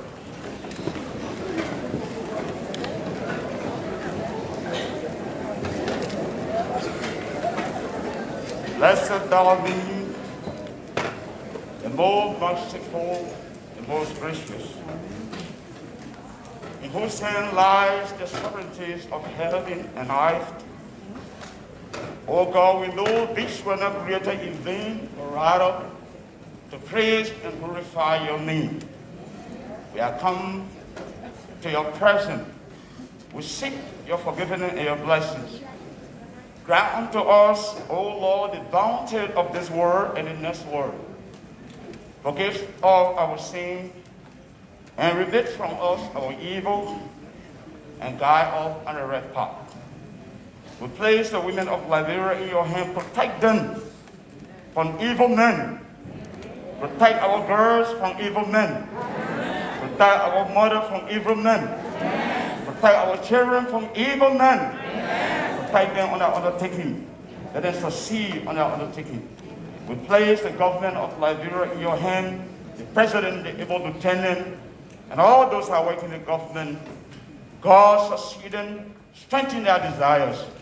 No other name we call you, but we say you are almighty. You are sustainer. You are provider. You are arbiter of the universe. In your name we pray. In the name of Allah, the most gracious, the most compassionate. All praises and thanks are due to Allah, the Lord of the world, the master of the day of judgment. Thee alone we worship, thee alone we seek for help. Guide us on the right path, the path of those upon whom you bestow your peace and blessings. Bestow your peace and blessings on Liberia and the world at large. and guide us from the path of those who misguided themselves, and end your anger and have your torment, and save the state. Takbir, Amen.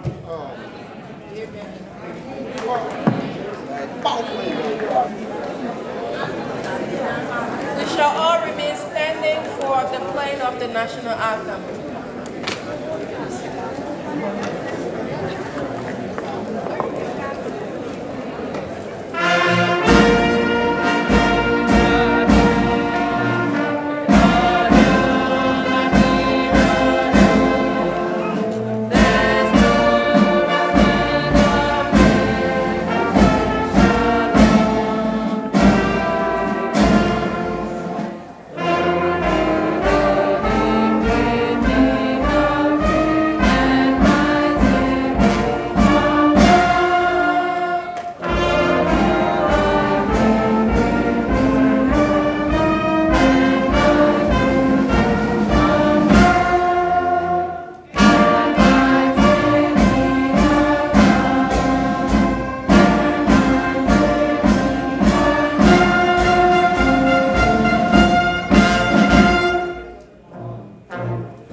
Let us all remain standing as the President retires along with the First Lady, followed by the Vice President and the rest of our platform guests.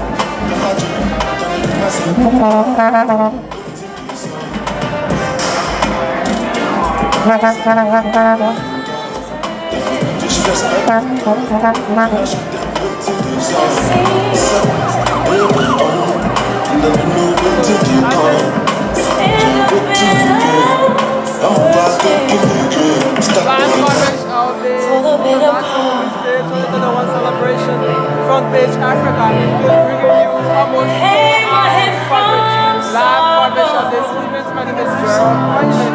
Thank you.